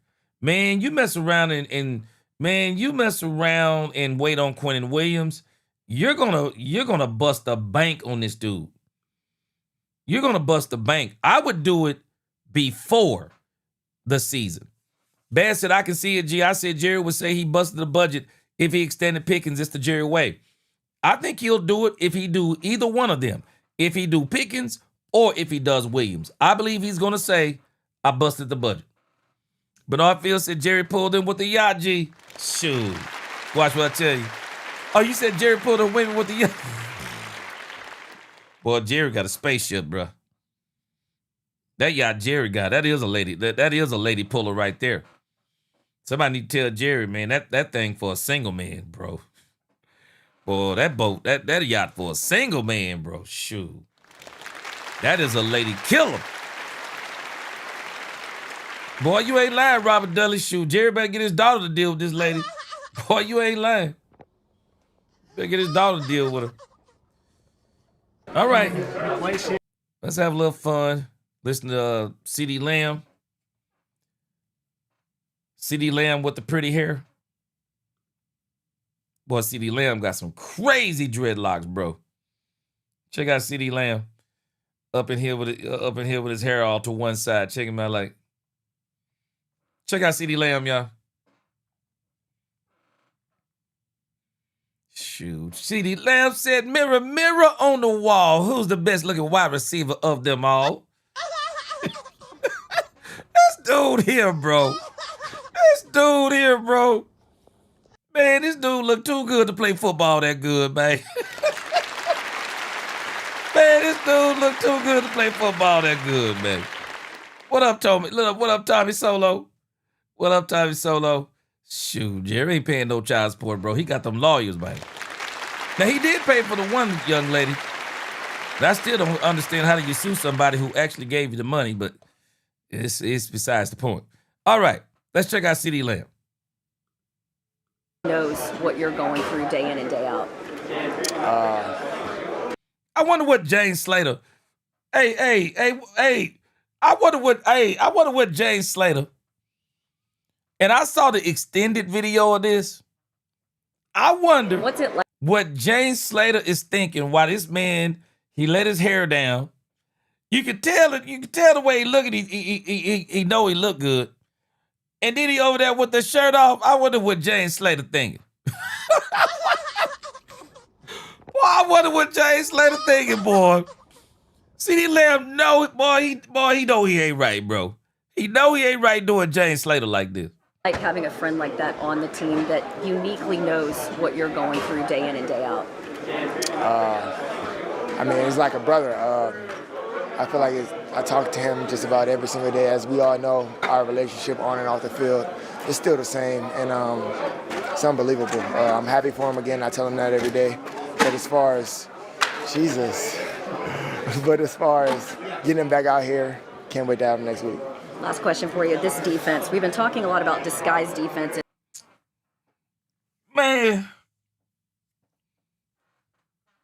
come on, DeVar Swirly, man. Come on, man. Where's Brandy at? Where's Brandy? Where the ladies at? What y'all thinking when y'all interview a CeeDee Lamb? He up here with his shirt off, jury in his mouth. Beautiful dreadlocks, man. Man, come on, CeeDee Lamb. Don't do James Slater like that, bro. Come on, man. Don't do James Slater like that. You cover yourself up when you get interviewed by James Slater. Man. Get interviewed by James Slater. You know, I want you to catch something that CeeDee Lamb just said. What's going on, David Ivory? I want y'all to catch on to something that CeeDee Lamb just said. I'm going to have to go and see if I can track this entire interview down. But did y'all hear what CeeDee Lamb said about George Pickens? It makes me wonder if he knows something that we don't know. I'm sure this is George Pickens that he's talking about. He said he's happy for George Pickens. Why would CeeDee Lamb be happy for George Pickens when everybody out there seems to be doom and gloom about George Pickens playing on a franchise tag? Why would he be happy for George Pickens? Did anybody else catch this? What's it like having a friend like that on the team that uniquely knows what you're going through day in and day out? I mean, it's like a brother. I feel like I talk to him just about every single day. As we all know, our relationship on and off the field is still the same, and it's unbelievable. I'm happy for him again. I tell him that every day. So wait a minute. What does he mean? He's happy for George Pickens.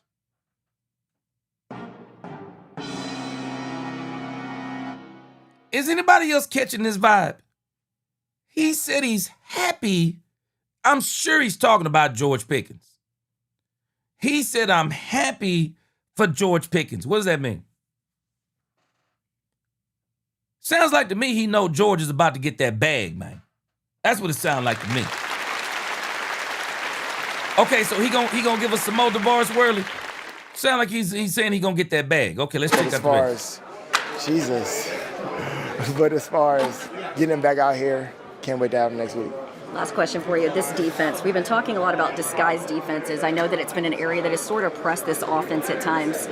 How nice is it to see it in practice and understand the nuances of Vic Fangio's systems, Brian Flores' system? It's annoying. It's been annoying to prepare against, but obviously seeing it in practice every day, I mean, it's kind of unique just seeing different guys communicate and being able to understand and take what they learn from the the meeting room and being able to easily translate it on the field. I mean, it's good to go against. It's very tricky, but as for our offenses, we just got to play fast and get to our spots. How much better? I appreciate it. How much better could this offense be? A lot better. We wasn't number one last year. Expectation. Man, let me tell you something. Listening to CeeDee Lamb, it gives me confidence that Brian Schottenheimer is going to evolve. Brian Schottenheimer is being challenged in practice. And I think this is why the Cowboys offense is going to be better. Shotty is being challenged. Last year, if y'all notice, when we were watching a lot of the OTAs and stuff like that, man, CeeDee Lamb in particular was slicing and dicing the Dallas Cowboys secondary. I mean, we know CeeDee Lamb is good. We just thought it was because he was good. Now we know he was slicing and dicing them too because there was no challenge for the offense. And we already know that they can't hit, but even when they got a little bit physical, man, they were still slicing and dicing the defense. But I love to hear CeeDee Lamb say the defense is annoying. That also tells us something else I think we can look forward to. It takes this team so long over the last three, every time they get a new defense coordinator other than Dan Quinn, it takes them almost the entire season to get the offense down. It sounds like this early. Now, we haven't got in the pads yet, but it already sounds like they have the defense implemented. They kind of know where they're supposed to be. That they're already getting things right versus last year. Because last year, y'all remember all this old crazy stuff? Yeah, man, we going to be vanilla. We ain't going to show nobody nothing. So you notice what they're doing this year? No televised practices. No, the media can't do any videos of the practice. The media can't tell where players are lining up. The Cowboys this year, they're more focused on football. I absolutely love it. They're more focused on football. They're already implementing. The defense seems to already start, they're making progress on that defense. And I think there are three things that are contributed in this. Y'all tell me what y'all think. Actually, I think there's more than three things. We could probably name 6 things. Brian Schottenheimer, Christian Parker, BT Jordan. So those are 3 things from coaches that I think that's better. Let's look at the other reason why this probably looks better on defense. First off season for Quinnen Williams in Dallas. First training camp for Quinnen Williams and Kenny Clark in Dallas. Guarantee you they're going to be monsters. The secondary looks way better. Even though Deron Bland isn't there, I've been hearing that Savon Revel Jr. looks really good. Somebody was saying that Savon Revel Jr. looks really good. We got Kobe Durant. We got Darion Kendrick. We got the rookie Devin Moore. So the line looks better. The cornerbacks look better. D. Winters in the linebacker spot. Shamar James, second year. You got Rashan Gary. You have so many things better than what they were last year. And I think we just take for granted how much better we got at safety, man. I think we just take that for granted. Jalen Thompson is my favorite free agent the Cowboys picked up this year. You got Caleb Downs back there. He's a brain. You got Jalen Thompson. You got PJ Locke. I mean, when you think about how much better this team is, and they're implementing that defense, and it seems like they got it. They're getting it together quicker. Man, come on, man. Boy, this sounds a whole lot different than last year, man. Boy, this sounds so much different than last year. All this old vanilla, oh, we ain't gonna show nobody nothing. All this old vanilla nonsense. Man, this thing is looking way, way better. And I think that's what's happening. Yeah, but no, I said Air BT Jordan, boy, I'm loving it. I think he's the best defensive coach they've gotten so far. I think he's the best defensive coach. Gregory Hicks said, we're about to see a prime example of coaches matter. Rev, book it. I'm with you. Because coaching does matter. It matters. DeVaris Worley said Durant going for a Pro Bowl. DeVaris, let me tell you what else he's going for. He going for a paycheck. Yeah, he going for a paycheck. Kobe Durant is going for he's about to get that bag, man. Kobe Durant ball out this year, he getting that bag from either us or somebody else. He gonna get that bag. Bass said Revel looks loose and comfortable versus last year. He kept messing with the brace. Yeah. Yeah, I'm excited for Kobe Durant. Ready for him to come up off that too. Ready for him to come up off that too. All right, let's check out Kenny Clark. Vibe around the team with the new defensive coordinator and staff. There's some energy here. How would you describe it? Yeah, definitely. It's a lot of energy. Everybody's excited about the future and what we got going on.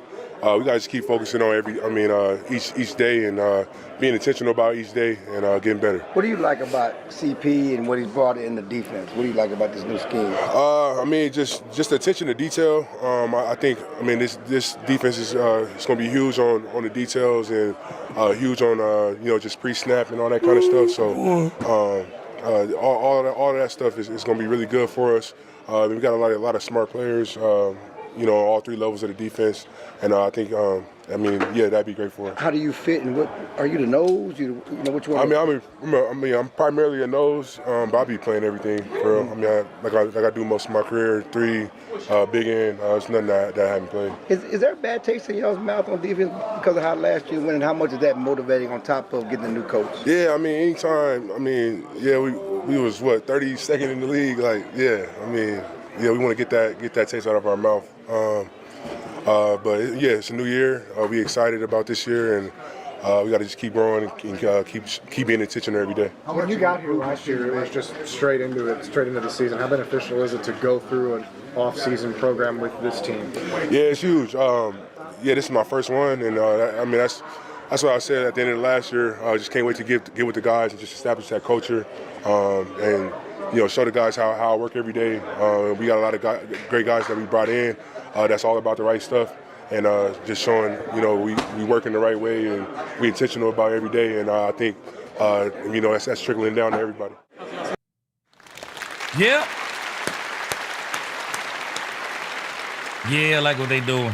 I really like what they doing. Boy, Derrick Rose, you got me rolling up in here, bro. Derrick Rose said, no, G, the best defensive coach is Eberflus's absence. Got me rolling. Boy, you got me rolling, boy.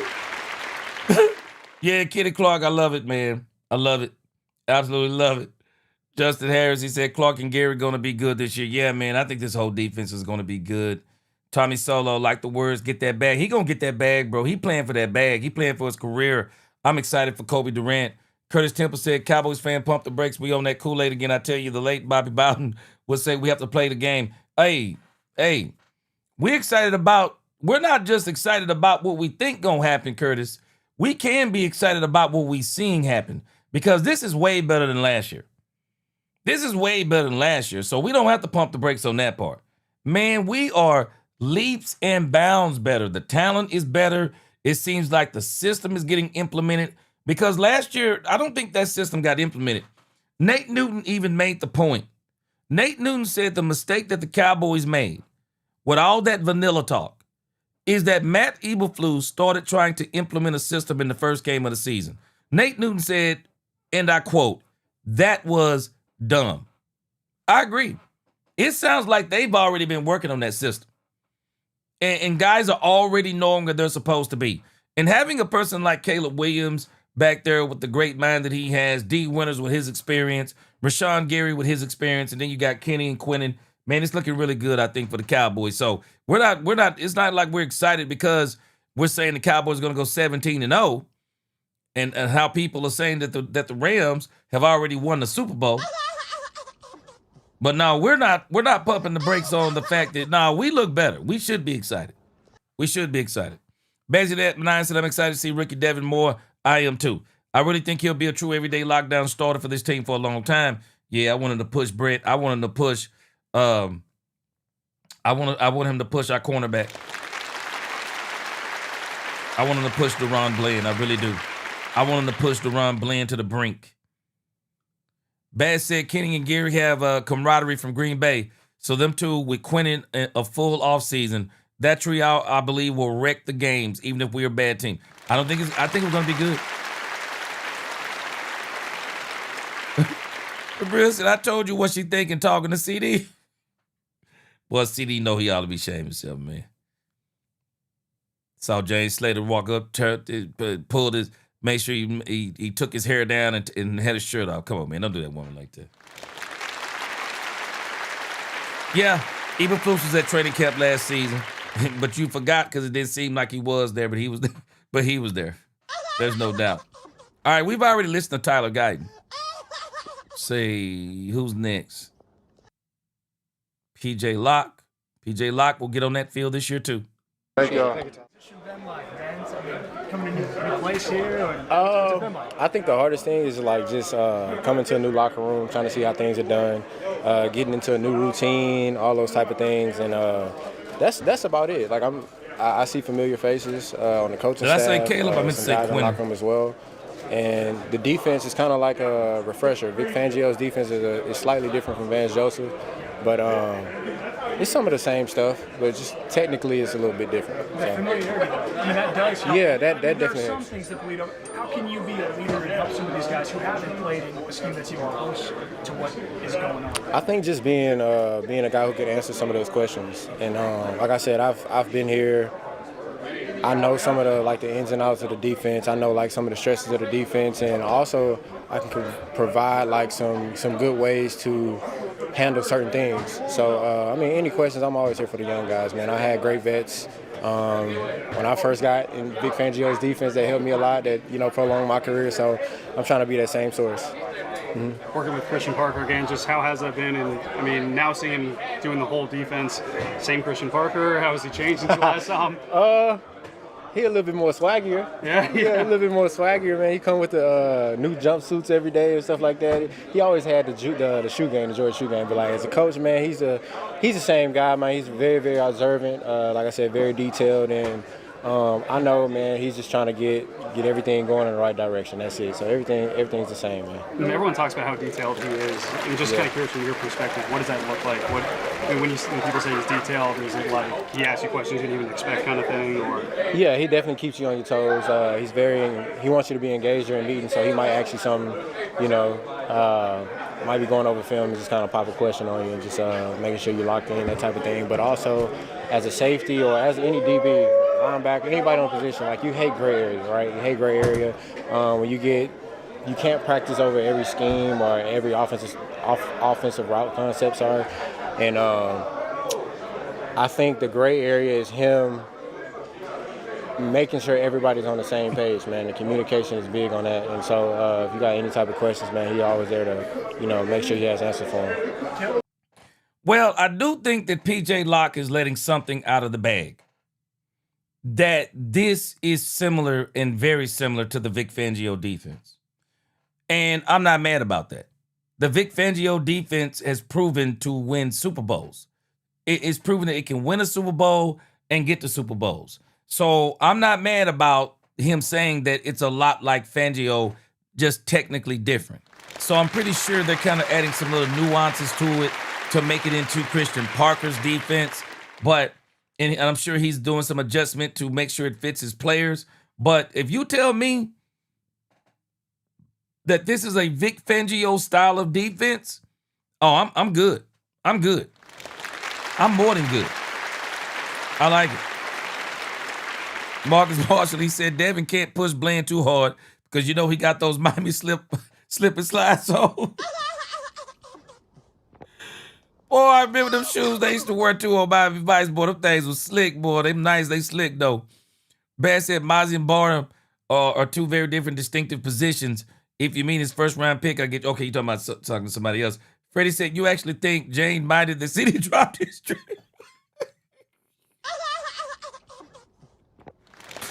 Yo, I'm sure she didn't mind. I'm sure she didn't mind, Freddie. Cowboys fans are really excited that you're here. They're also excited that Caleb being drafted, Caleb Downs. I mean, what's it been like? What's his initial impression that you've had? Man, so me and Caleb have grown to have a relationship now, man. And like every day after practice, we getting like some extra work. I made a comment saying like, man, we got to deposit money every single day, right? Deposit money every single day. We don't know the price of the championship or that game that really matters for us to get into the playoffs or whatever the case may be. And you want to make sure, man, every single day, like you deposit in something, whether that's after practice, during practice, whatever, and making sure, like, when that time comes, you got enough money in the bank so it don't say insufficient funds, you know, when you need that play. So that was my message to the team, and me and Caleb been getting stuff every single day, just a little bit at a time, man. And, but yeah, man, I love his game. I love how aggressive he is and how he comes up and tackles. He's a great tackler. Play coverage, man, just a super versatile guy, man. And yeah, he's been great in the room. Yeah. Appreciate you, man. Nice to meet you. Man, I'm telling you, very excited about this. And for me, once again, the true litmus test is going to be getting it on the field in those scrimmages. Because last year, whether we realize it or not, I think we all realize it now, those scrimmages really showed us a lot of what that defense was. Y'all remember in the scrimmages, we were talking about they running wide open out there in the scrimmages, and they would say, oh, it's just scrimmages. Yeah, it was just scrimmages, all right. It was actually in the regular season, too. People were running wide open. Yeah, Dominic, he wearing them lemon pepper staples.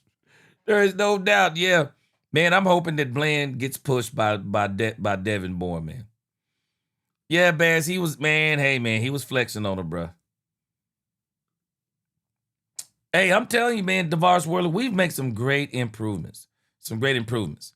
All right, let's check out a couple of more player interviews. I see they got the 2026 rookie premiere. We'll probably check that out. Let's see. Probably check that out tomorrow. Let's see what we got here on these other player interviews. The first full off-season. All right, we may save some of these player interviews for tomorrow. You know, as a matter of fact,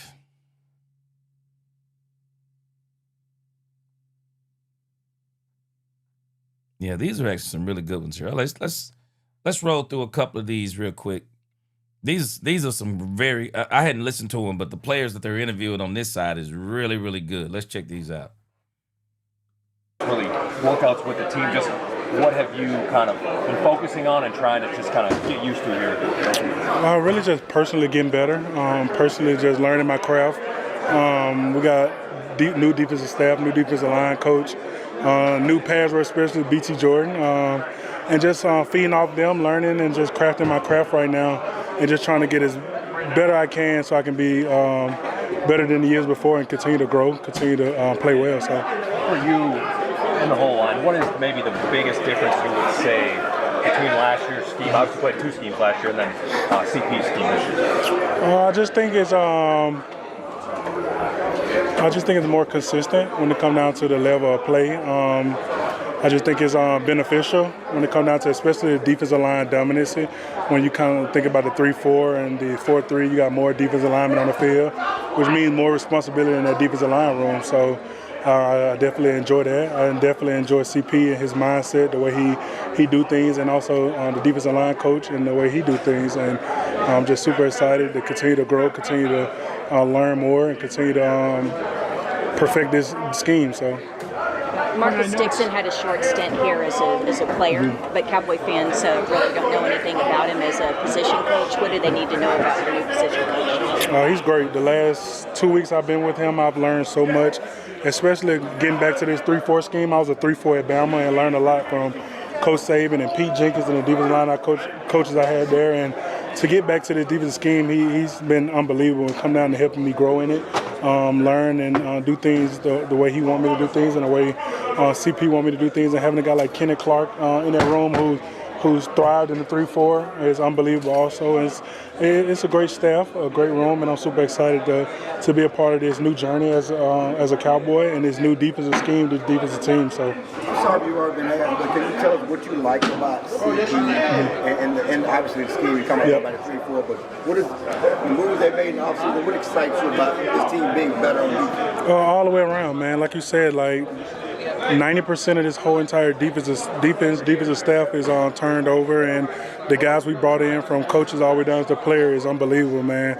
And the scheme itself, man, you got to see around the league, man. A lot of people who run the same scheme has unbelievable success. You got the Rams, you got Denver, you got the Philadelphia Eagles, and Seattle Seahawks kind of run the similar scheme. So New England Patriots kind of run the similar scheme. So all the top defenses in the league kind of run the scheme, and super excited the way that CP runs it, the meticulous he is, man, the detail he home in, and to be around a great group of guys. So.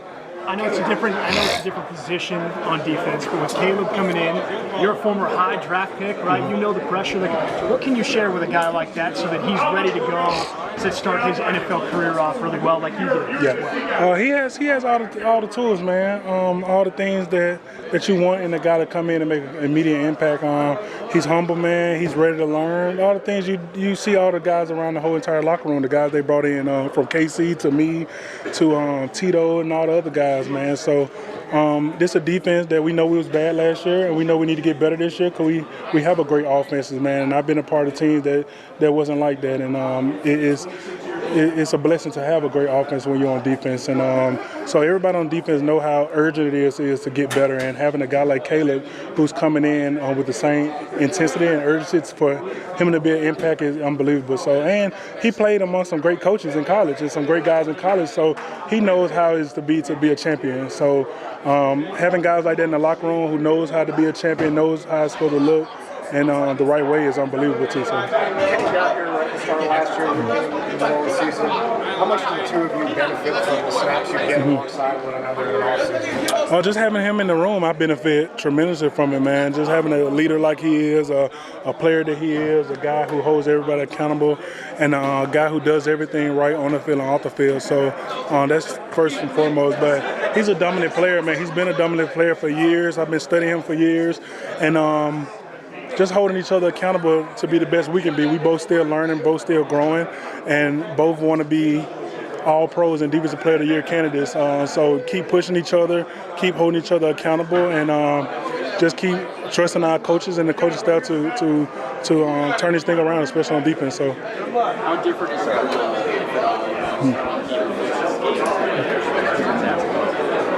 Right now, I'm just focused on the scheme itself, not really my role in the scheme, just focusing on the scheme itself and doing the job best of my ability and just homing in my craft of the things I did wrong last year and the things I want to get correct and be better at. So not really focused on my role in the scheme just yet, but just the scheme itself. What are the things that what do you want to be better? I think I can be better at pass rushing. I think I can change up some of my game, change up some of my footwork. Having BT Jordan here is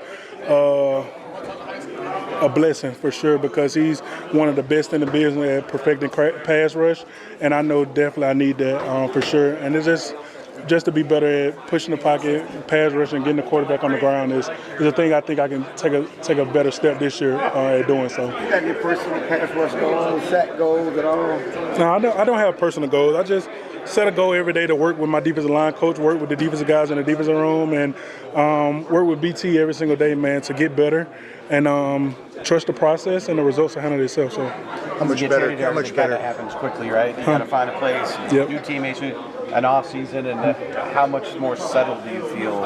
I'm extremely settled now, man. I'm extremely settled, extremely excited, and happy, and just ready to perform. So I know we had a bad season last year, especially on defense, and I'm just excited and ready to get this thing turned around and going ahead in the right direction. So does being settled help you individually too? Like you're not worrying about, hey, how do I get to this place or that place? You know it all by now? Or? Yeah, it helps a lot. It helps a lot. They have an amazing staff here at this organization, man. They kind of take that load off, especially when I got traded last year. So that really wasn't a problem, just because the staff that they have here to help me out every single day. But definitely ready to just get this thing going in the right direction in a positive way. So, how much improvement is it realistic to think you can make from one year to the next as a unit? As a unit, tremendously. We was the bottom of the bottom. So it's like being the last of the last, the bottom of the bottom. It's a lot of improvement that we can make. And we got the right defensive staff to make those improvements. We got the right guys in the locker room, drafted the right guys in the locker room to get those improvements. And everybody taking full accountability to get that improved. So having a great offense that we have to improve. So it's definitely urgency behind that, and can't wait for it. So. Getting tired of hearing about the bottom, or is it motivating? It's definitely motivating. Yeah, definitely motivating and definitely a challenge every single day, especially going against a dominant offense that we have every single day. Us on defense definitely got to take advantage of that because it's rare we're going to go against a great offense that we have in our own building every single day at practice. So utilizing them to get us better, iron sharpens iron mentality, and just be focused on getting better. So appreciate it. Thank you so much. Thank you. Feeling today compared to a year ago? I mean, what's it like being here right now? BT Jordan is going to be incredible for this team. I mean, when you look at what BT Jordan has been, what he did with the Denver Broncos the last 2 seasons, I mean, it is absolutely incredible how many sacks they were getting with BT Jordan on that staff. And I'm hoping that translates over to the Dallas Cowboys. But at the bare minimum, I believe it helps the Dallas Cowboys to absolutely be better. I think it helps them to be better. And again, I mean, I think we can kind of tell that the cat is out of the bag as far as what the Cowboys are going to run. But when you think about these Vic Fangio defenses, man, these Vic Fangio defenses have been crazy. Let me see if I can. I'm gonna get this for us.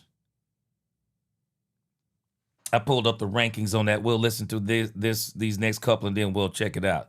This is Tyler Booker. Let's check him out. It's really night and day to have a year under my belt of being in the National Football League and then also being in this offense. It's funny, I was talking to one of my close friends, Robert Jones. He was just like, what's the difference? And I just told him, like, I know the playbook now. I have a great grasp of the playbook, so now I'm able to focus more on my technique and the execution of the plays. When you think about that and you reflect back on your rookie year, I mean, you happy with the results? I know a lot of fans are pretty happy with what you did, but how do you feel about how it went in year 1? I'm not disappointed in how I performed, but I know I could have performed a lot better, and that's just my mindset is always going to be like that from year 1 going into year 2, and Lord willing, year 11 going into year 12. Like, there's always things I could do better. I'm just very excited to be back here with the team, fine-tuning some of those skills and really just getting better as an individual so I can help my team win. And now the expectations are high for the offense especially. How much better can this team unit on the offensive line, I mean, how much better can it be this year compared to a year ago in your opinion? I feel like we can be a lot better, and just with us being together as a 5 again going into this year, like, that's just the more reps that we have, the more time that we have together, and the more chemistry you have on the offensive line, the better they perform. So very excited to go to war with those guys this coming September. How was your bond with them growing off the field? You guys, it seems like you guys hang out a lot. Oh, yeah. And how much can that help you guys on the field too? It helps a ton, and that's something I learned at college from my freshman year to my sophomore year, which was the best year that we had as a team at Alabama.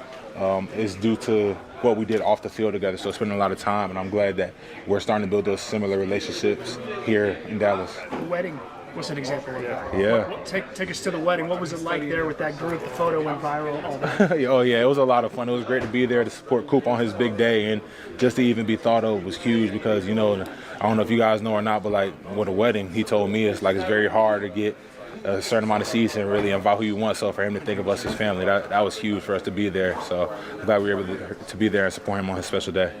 How much do you feel like, you said, night and day from year 1 to year 2, but how much do you feel like OTAs and stuff, there's no pads, there's not a lot of like game stuff going on, how much does it set the table for the summer going into training?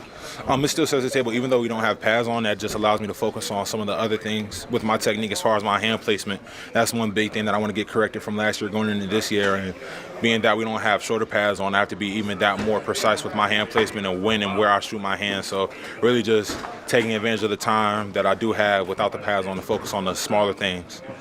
Tyler, what's the big difference, I guess, just from not having to learn an entire new playbook at this time as you did last year and being able to just focus on, like you said, individual stuff?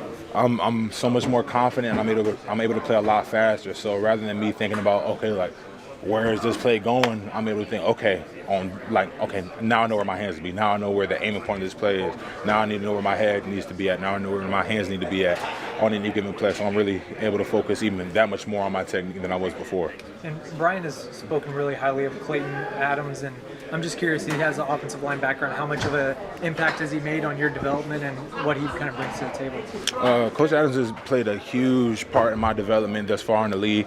He speaks nothing but confidence into me. He always keeps it real with me, and I'm just glad to have him back again this year, and we're excited to put up a lot more points going into this season. He was a first-time OC last year. Now this offseason he was in the accelerator program for potential head coaches. Just have you gotten to know him? Is that someone you're like, okay, I can see kind of the head coach energy potentially, and just how does he kind of work in the room as well? Yeah, 1,000%. I could definitely see him being a head coach. Even though I've only been in the league for a short time, you just know the characteristics of a man who can lead other men, and he definitely has all of those. So I'm very excited to go out and score points with him this season. Tyler, obviously your draft reaction was one of the Cowboys' favorites. What's your thoughts on Caleb Downs and just that moment as you got to live it as well? I was very excited for Caleb because we spent some time together at Alabama, and just seeing how he performed as a freshman was really just amazing. Like freshmen don't start when it comes to spring ball, but Caleb started during spring ball for Nick Saban. So just seeing that alone, I was amazed, and just seeing how he carried himself. And I was upset to lose him when he went to Ohio State, but I'm very glad to see how he progressed and how he did what was best for him and still made it to the big stage. So I'm very glad to have him as a teammate again, and I'm very excited to see how he grows through this season. Shotty says that he's a guy that you kind of have to tell him once and that he makes the correction. How big is that, for what he's asked to do with his position? That's huge. There's a lot of expectations as a first-round pick, and him having that mindset, he's gonna kill it this year. I'm very excited for him. What's a realistic goal for this football team in terms of what you can accomplish this year as a team? Really just building the culture, building the championship culture, because before we go out there and win the championship, the culture has to be built. So that's our goal every day, just build the championship culture and live as champions so we can become champions in the future. We have to earn the right to be champions during OTAs, during minicamp, during training camp, and then when the season comes. So that's the ultimate goal. No problem. Of course. Christian Parker, what has that been like and getting to learn from him? That is where it starts. It starts now. Super Bowls don't start at the beginning of the season. They start the moment you start the season in March. That's when Super Bowls begin. It's got to begin in everything you do. Free agency, the draft. Everything you do, it's got to be championship minded. And one thing I like about having the amount of young people that the Dallas Cowboys have, they expect to win. They're not players that have been in the league a while and, they kind of know, okay, this is the Cowboys and, this is how they do things and blah, blah, blah. No, we got quite a few young guys here. They don't really know how to lose. And a lot of them know how to win because they come from winning programs. And then, of course, we got some veterans who, when you bring in guys like Quinnen Williams, who has all of the tools to win, was just in a losing organization. When you bring in guys like that, man, it's a great combination of you got just enough here to really make a huge push this year. The offense is pretty much set. We just got to, figure out what's going on with Terrence Steele. I'm not just talking about Guyton. We got to figure out what's going on with Terrence Steele too. And so we hope we see a big jump from both of them. And then if we can just get this defense, just communicate, know where they're supposed to be, I think just based on just basic execution, a Vic Fangio defense should easily be mid-pack. Cowboys got some talent, man. They really do. A lot of people are acknowledging this. They got some serious talent. They may not be where we want them to be, but they got some talent. Listen to Rashan Gary, and I'm going to show you the rank of Vic Fangio's defenses. And you've had different coordinators in your career. What stands out with him? Just his confidence, his knowledge of the secondary, his knowledge of up front, how to, basically maximize his players, how to, free guys up, create one-on-ones, how to, give certain looks, make it look the same, out of different packages, things like that. But just his football knowledge, man, just his confidence. Got to have confidence to be a great defense coordinator. In terms of being disguised on defense, it's secondary and linebackers obviously got to be on the same page. How just in-depth and detailed has Christian Parker been trying to build that right now? Night and day. From the first time we was able to start, installing, it's been, talking about the, back end to the front, how we all work together, how all 11 guys be on the same page, speaking the same language, and we having walkthroughs, having practices now, day in and day out. The intentionality to, get better and be on top of the details is been that way. So the energy that we have right now, we just got to keep on rolling and keep going. The pass rush and getting to the quarterback has been a focus. And can you talk about what you bring and how you can help this team get to the quarterback? Yeah, film speak for itself, but man, I'm a dog, man. I play with a lot of effort, cause a lot of pressure. I don't think nobody like to go against me. So, I'm just bringing, the same energy, same hustle, same mentality. How does this scheme fit what you're doing? Wait a minute. Hold up. Put some respect on my name. You understand me? When y'all say my name, put some respect on it. Put some respect on my name. Boy. You understand me? When y'all say my name, put some respect on it. Stop playing with this man, bro. Man, let me tell you something. Rashan Gary is going to be playing with the biggest chip on his shoulder. They hated so bad on this man when he left Green Bay, calling him 007 because they said he got 7 sacks in the first 7 games, and then he had 0 sacks and 0 tackles for loss after that. I mean, they were clowning this man in Green Bay. Man, this dude said, put some respect on my name. Put some respect on my name. You understand me? When y'all say my name, he said, I'm a dog. This man said, I'm a dog, man. Shoot. Man said, I'm a dog.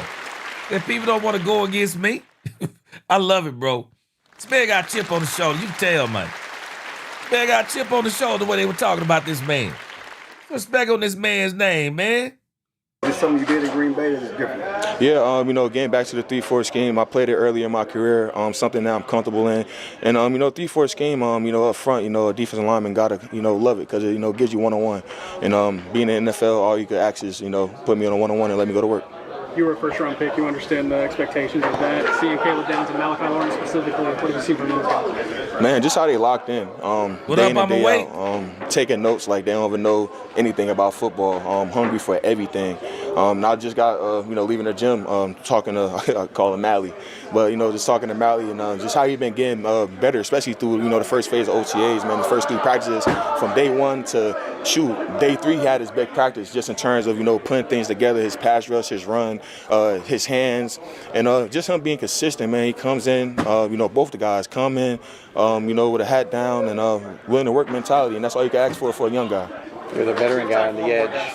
You're the veteran guy on the edge. What do you see in that room from that group of guys? As Rock, man, all these guys. Yeah, everybody in that room is athletic. Everybody in that room could fly around, and everybody could cause havoc when they get the opportunity. And this is going to be, mark my words, this is going to be one of the biggest characteristics that the Cowboys are going to ride this year. They have an athletic defense. They have some guys that can run, guys that can pursue. You are looking at a defense. I'm telling y'all right now, Dan Quinn would have cried over a defense like this. Dan Quinn would have cried had Jerry gave him a defense like this. Dan Quinn with a defense like this, the talent, these are the types of players that Dan Quinn had over in Seattle. Guys who are quick and can get to the ball. If you focus on what the Cowboys did, they went and got guys in the trenches and everybody else that can run, pursue, play the ball, play the pass. Man, I'm telling you, Dan Quinn would have cried for a defense like this. This defense is going to be crazy in its pursuit. It may absolutely be able to do some of the things that defense couldn't do last year in one in particular, turn the ball over. This defense should be able to make some plays. I believe they're going to get some pressure on the quarterback because of the speed, because of the scheme. They're going to give a lot of quarterbacks a bunch of, with these different looks. I think they're going to give a lot of quarterbacks fits. Now, we're going to play some good ones this year. We're going to play some good ones. But we're also going to play some that they're going to have a hard time dealing with this Vic Fangio style of defense with the Christian Parker twist on it. I mean, that's the one thing you notice about this team. They got speed, man. They got speed and quickness, and I think it's going to pay dividends. They got speed, they got quickness, but they also have size. Being around a group of guys like this that's, running to the ball, we pushing each other, competing every day, that's the motto. So we really competing every day, get off drills, who could, lead the practice without messing up, small things like that. So, when you got people like that that's, focused on the small things and, having fun, getting better, and work is not work and it's fun, it's been good. So the whole outside linebacker group, like I said, they accepted me in, and we just been working. Thanks. Appreciate it. Yeah, man, excited. Yeah. Well, you got me rolling. Yes, sir. Yes, sir, Randall Harris. Yes, sir. I like Davion Wallace said. He said, get those likes up, peeps. Let's get those likes in. Weiser just said, Daniel Quinn is crying now. Shoot, boy, to cry over defense like this. What up, Newhouse fam?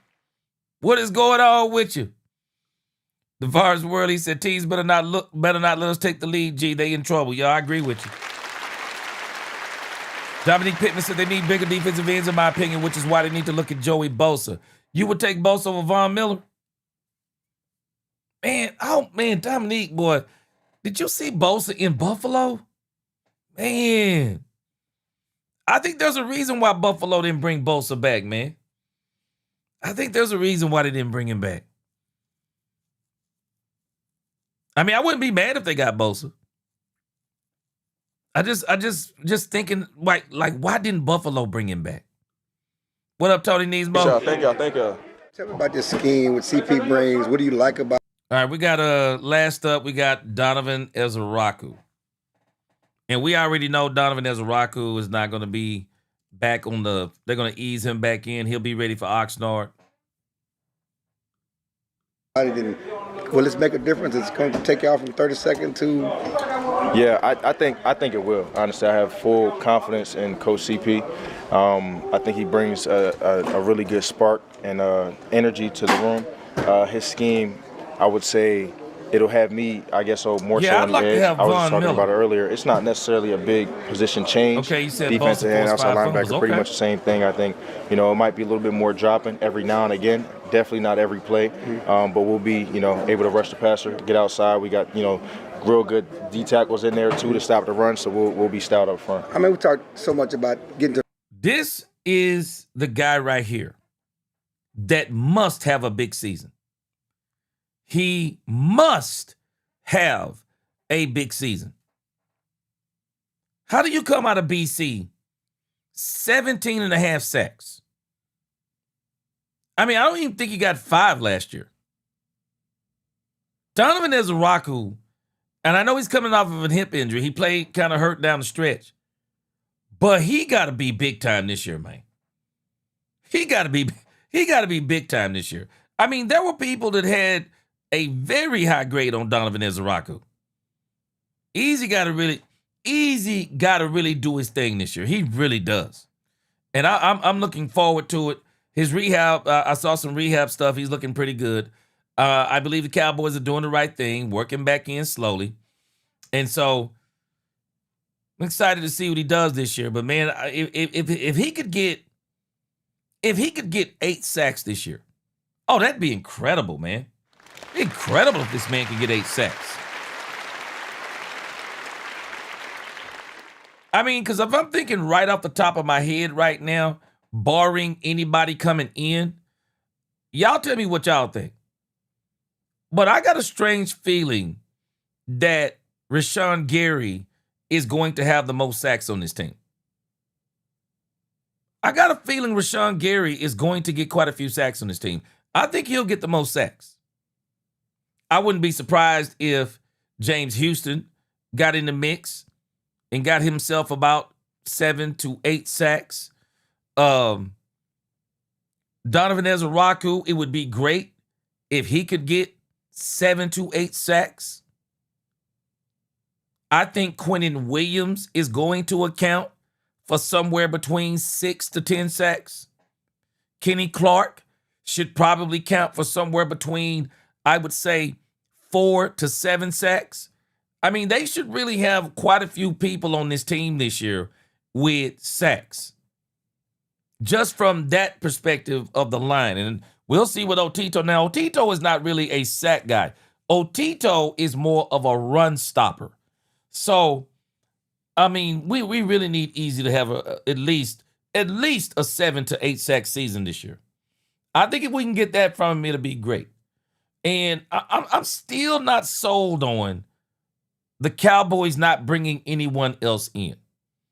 I think I heard Brian Broaddus say today in passing, not as in passing him, but as I was kind of skipping through some stuff on YouTube, and I think I heard Broaddus say something like, who was he talking about? Broaddus was talking about somebody in getting some sacks. It'll come to me in a moment, but man, it's a big deal for Donovan Ezeraku. He's really got to turn it on this year. But I think Rashan Gary is going to be the guy with the most sacks on the Cowboys this year. I really do. I think he's going to be the guy with the most sacks. Ezeraku has been really good in the run. And I also think the Cowboys are going to get some sacks from the secondary.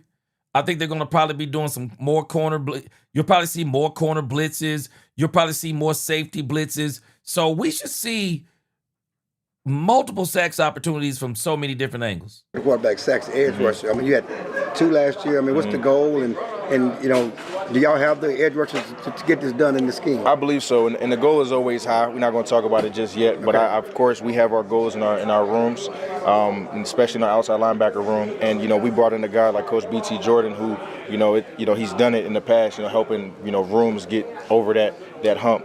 He did it last year, the last 2 years in Denver. So with that help, I think we have the room to do it, to produce a lot of pressure and get the quarterback on the ground. Donovan, at this time last year, you were expecting to have Micah going into your rookie year. Mm-hmm. This year, knowing what you have right now and what your role is, how much of a different preparation mindset is it going into this season? Yeah, I would say we're very confident with the guys that they brought in. With them bringing in RG, Rashan, myself getting more comfortable in year 2. Sam's obviously back, James Houston, Zay, T. Wheat.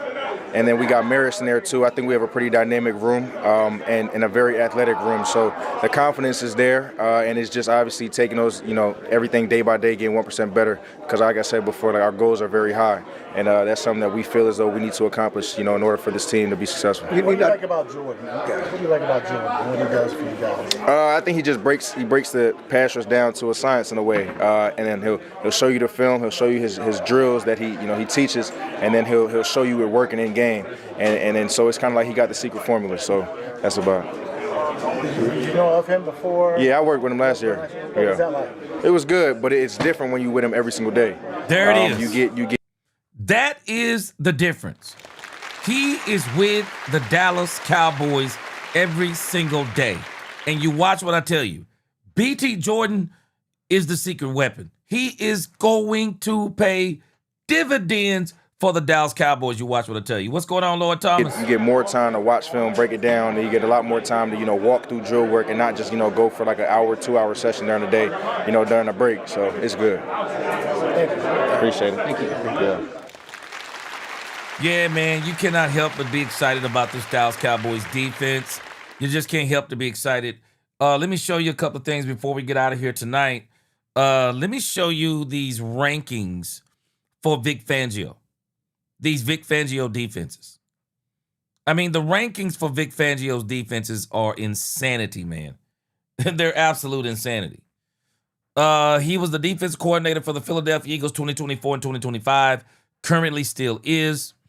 2024, first in the NFL in total defense, second in points allowed. And if you'll notice, what they've done for Christian Parker is that the personnel on the Cowboys, it looks eerily similar to the Philadelphia Eagles. It looks eerily similar. When you think about what they have up the middle with the tackles, and then they brought in Rashan Gary. Of course, we got Ezra Rocco in his second year. James Houston is underestimated. You think about the linebackers that we have. You think about the way the secondary looks now, and you think about the way we're going to be using Caleb Downs. It is eerily similar to some of those things and might even be a little bit more advanced than even what Vic Fangio was doing. So you got first in the NFL in total defense, 2025, fifth in points allowed. I'm telling us right now, the Philadelphia Eagles actually had a championship defense last year. Man, this dude, Jalen Hurts, fell off a cliff. He fell off a cliff.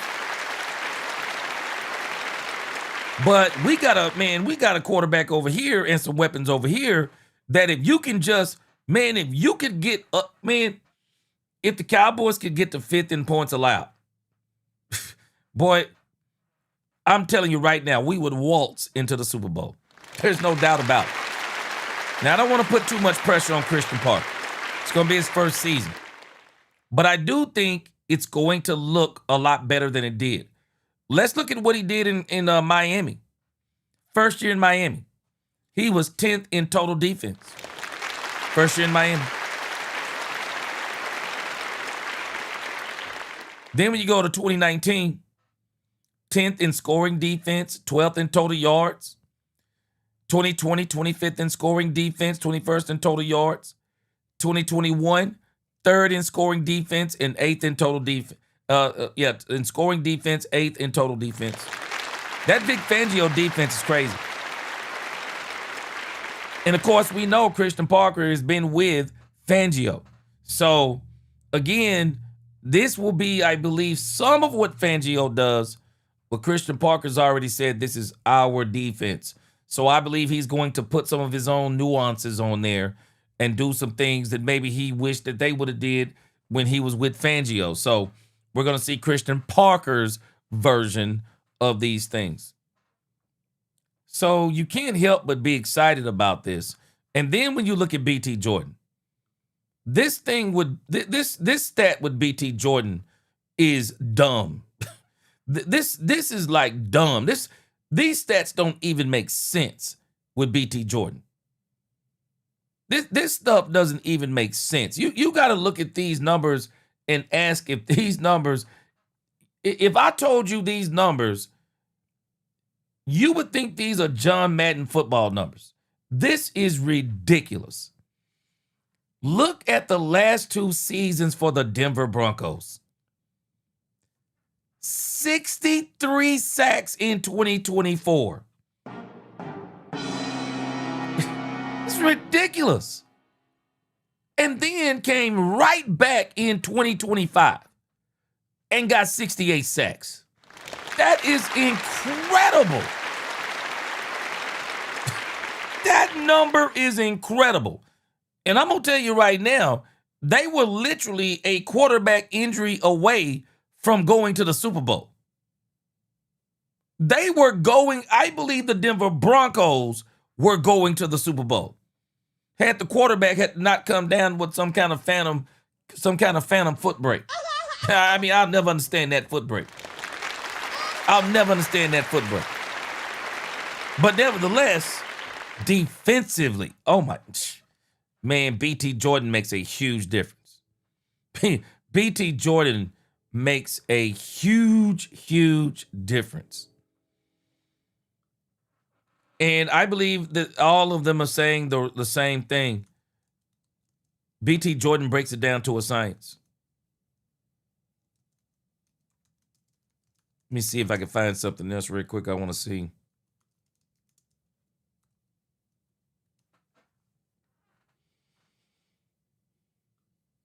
Okay, let me see. Now, let me show you this breakdown.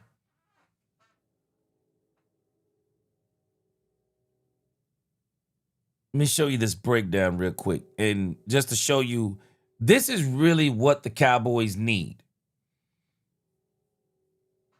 This is the effect that I hope BT Jordan can have on the Dallas Cowboys. I want you to look at the breakdown of the sacks by person. And I'm not sure if it's got all of them on here, but they had 63 sacks. So you had Nick Bonito with 13.5 sacks. You had Jonathan Cooper with 10.5 sacks. But when you look at everyone else, they all added their part in. Zach Allen, 8.5. John Franklin, 7. Jonah Ellis, 5. Dondrea Tillman, he had 5. So this is really how you want to do it. You want multiple players. You don't need everybody having double-digit sacks. I mean, that would be incredible. But you just need everybody to put their part in. If you can get with the Dallas Cowboys, again, I do believe that Rashan Gary is going to be the double-digit sack guy. I'm thinking Gary going to be somewhere around 10 to 12. If you can get him with 10 to 12, if you can get Quinnen Williams with 6 to 8, Kenny Clark with 5 to 7, if you can get Donovan Ezeracco involved, and Donovan Ezeracco can get somewhere between 5 and 8, and then you just sprinkle in with James Houston, maybe he gets 5. If you can just get enough of these guys to get sacks, by the end of the year, you can wind up like this. They did it 1 year. They got 63 in 2024. Look at what they did in 2028. This time, according to this, only one double-digit sack holder. Only one. And I think that can be Rashan Gary. Everybody else, 8, 7.5, 7, 4.5, and I'm sure there was some that got some others in there that were probably less than that. But this is what you need. Now, I think what everybody is questioning is Rashan Gary really that edge rusher that can get you those double-digit sacks? I believe that he can. I believe that he can be that double-digit sack guy. I absolutely believe that he can. And I think being here with BT Jordan full-time, and when you think about the defensive tackles that we have, I think he is going to be fine. And I do think he's going to get those double-digit sacks. Let me see what he's done. Now, if he gets double-digit sacks, looking at his stats, it will be the first time that he's actually had double-digit sacks. He got close one season. Well, actually two. This is his sacks by year. This is Rashan Gary. He's got 46.5 sacks in a 7-year career. He had 9.5 sacks in 2021. He had 9 sacks in 2023. The 2 years after that, 7.5 sacks, 7.5 sacks. I believe with these defensive tackles that we have, I believe he is going to have his first double-digit sack season. I do. I believe he'll have his first double-digit sack season. DeVar said he's going to get a sack a game. Man, that'd be incredible if he did. Be incredible. But, hey, man, I'm telling you, BT Jordan is going to improve your sack total just on principle. Man, I appreciate y'all rocking with me. 3 hours of content today. Thank God it's Friday. What do y'all got planned for the rest of the day? It's still early. It's 8 o'clock. What do y'all got planned? Movies? Hanging out with the family? Watching old Dallas Cowboys games?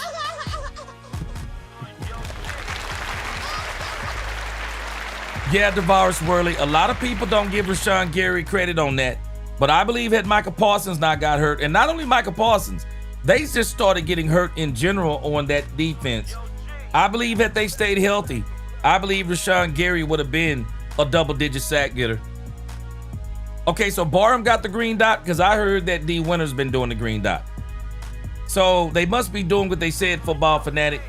They're probably running multiple people with the green dot. Sammy's Fan Show, you said you about to sleep. You about to sleep? Yeah, I think I'm gonna try to go get me something to eat, catch a movie, get ready for tomorrow's show. Oh, I see you, football fanatic. Oh, you gonna have a good time. You watching your little boy. Yeah. Oh, I see Dustin Dallas. I got you. Oh, it's 10 p.m. Where you at? You going to bed. I see you. Yeah, God be the glory. Appreciate y'all of homes. Yeah, man. Well, whatever y'all do, man, y'all go out there. Be safe.